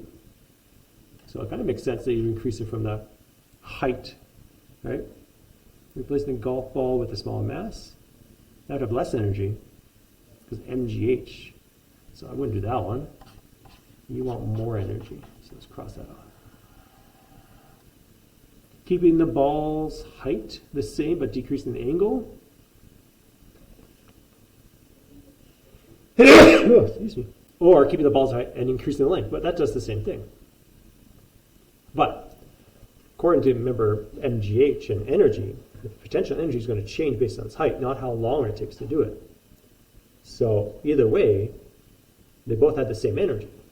So, because of the same height, height's the same, that doesn't make any sense. If the height's the same, we're going to have the same energy, so I'm going to cross those off. So it's got to be A. Okay, which of the following concepts relates to the photoelectric effect, related to the photoelectric, is not modeled in this demonstration? Kinetic energy of the photon, or the electron, sorry. Electron. No, that, they can see that when it pops out. The work function metal, that's the tube. All right, so this is the tube here. Tubular. This is the speed of the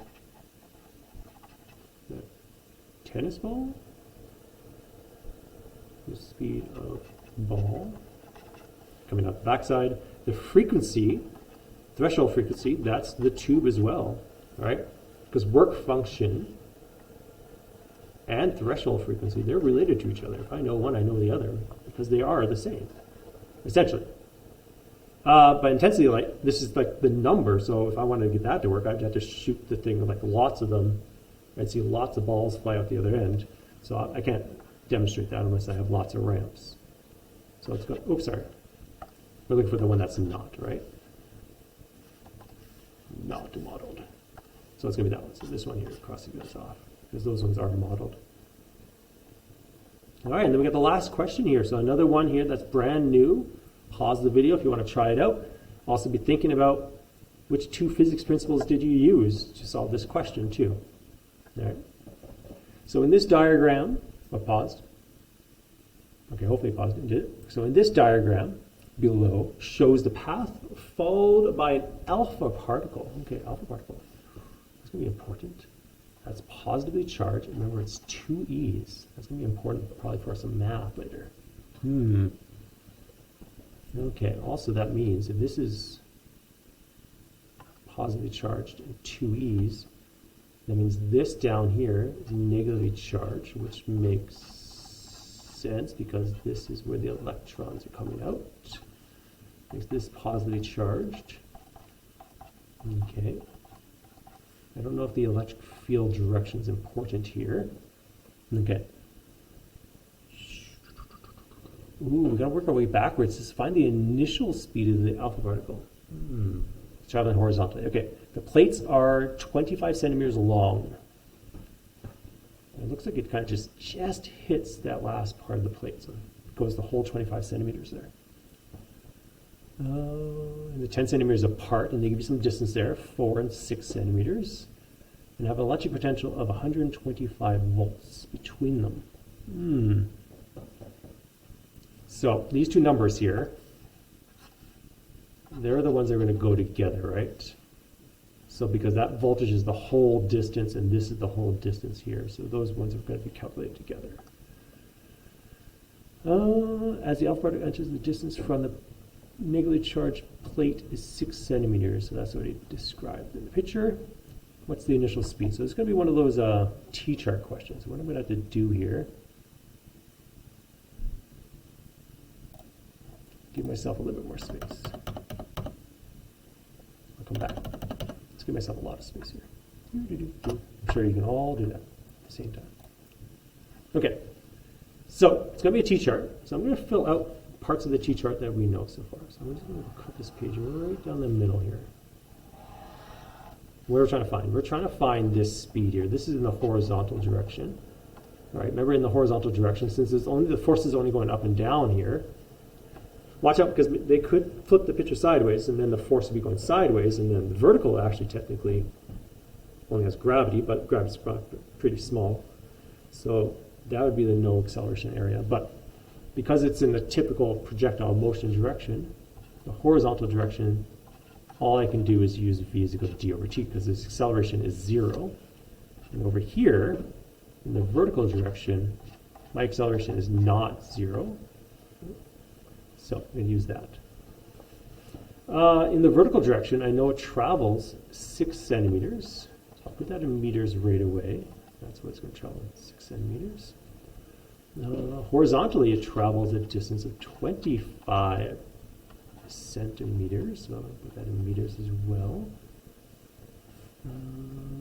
We're going to find the v.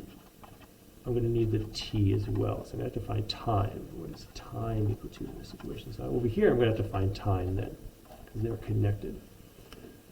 Vertically, because it comes in horizontally, I'm going to assume my vi is equal to 0. And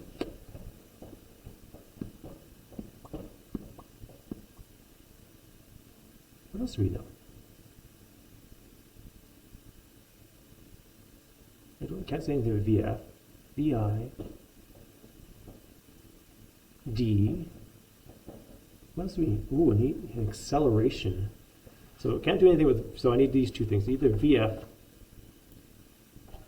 or acceleration. I need one of those two things there. So that's my goal here, is what are these two things? So I got to find one of those two things. So then I can use one of those two things to help me find the t, and then I can use the t on the other side to find the v. Okay, so I got to find the acceleration or vf. So to do that, I need to find the force or the change in the energy, right? Because if I find the change of energy, I can use the kinetic energy formula to find my vf.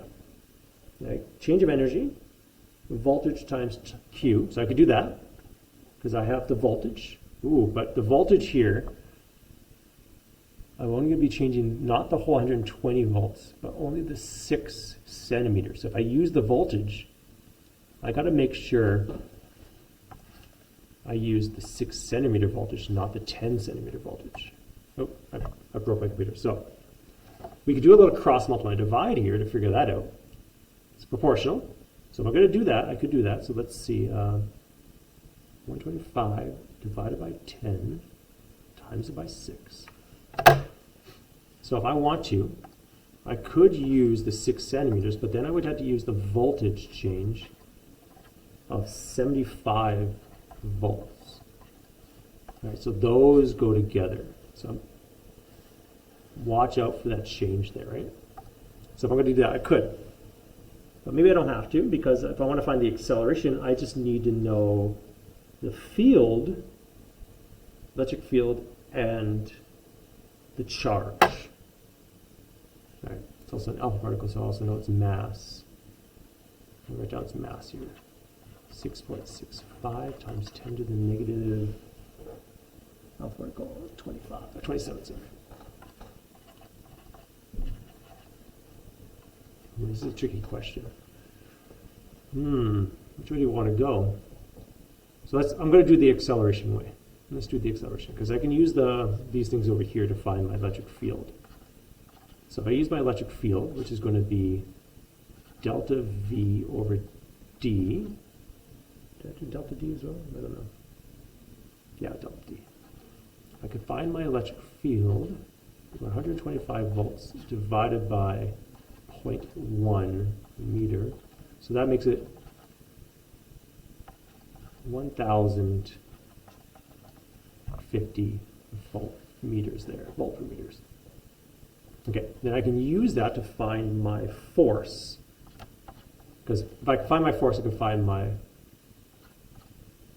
acceleration. So I can use that to find my force. Force is equal to E times Q. Just remember the Q is 3.2 times 10 to the negative 19 in this question, because it's an alpha particle. So I'm going to take my 1,000 divided by 3.2 e to the negative 19. So I'm going to get a force. Oh, I'm going to times it. Oh, that's a good thing I didn't write that down. Force was way too big.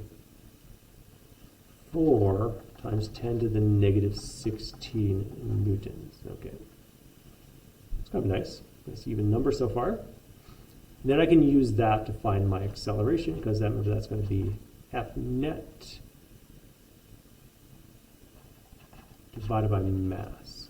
I wrote my mass at the top there. So I'm going to just divide it by the 6.65 times 10 to the negative 27. So I find the acceleration of 6.015 times 10 to the 10 meters per second squared. Okay. So I've decided that's how I'm going to find the acceleration. So I started there and I went over here, worked my way down, found my acceleration. Okay, so now I have my acceleration. Didn't use my VF, so I'm going to cross that off. I could have done the VF if I did the change of energy one. I could have done it. So I need a formula that doesn't have VF in it. So my formula doesn't have VF. D is equal to VIT plus 1/2 AT squared. Okay. So I want to find A. Since VI is equal to 0, I can cross this piece off. It's 0. I'm going to rearrange this for T. So times it by 2, get rid of that part, divided by A, take the square root. There we go. So I got my A in my calculator. So I'm just going to use all those decimals as much as possible. So 2 times 0.06 divided by my answer, take the square root. 1.412 times 10 to the negative 6 seconds. There's a lot of decimals there. Okay, so then we're going to take that. Make it blue here, green here. We're going to take that. We're going to go up here. And we're going to plug into our speed formula. So we're going to take a 0.25 divided by our time here.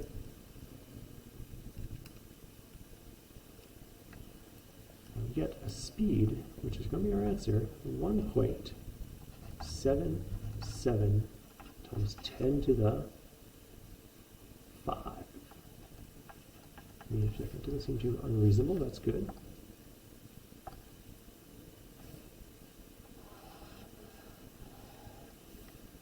Okay, so what did we do first? Well, I found the acceleration using my force. So I did my accelerated motion. That would be number one. I kind of see that right there, okay? And then, that's the blue stuff that I did over there. And then down over here, I went over the other side, and then my uniform motion 0. Like I said, I could have done the energy one, conservation energy or work theorem here. I could have 3, 0 in that spot. You got the same answer. There you go. Done. Hopefully that's good. That took 2 hours. 2 hours of talking. But if you have any other questions, send me a message. And I will see you all hopefully in a couple of days here. Just come and ask some questions during the review time on Wednesday. I'll see you then. Bye.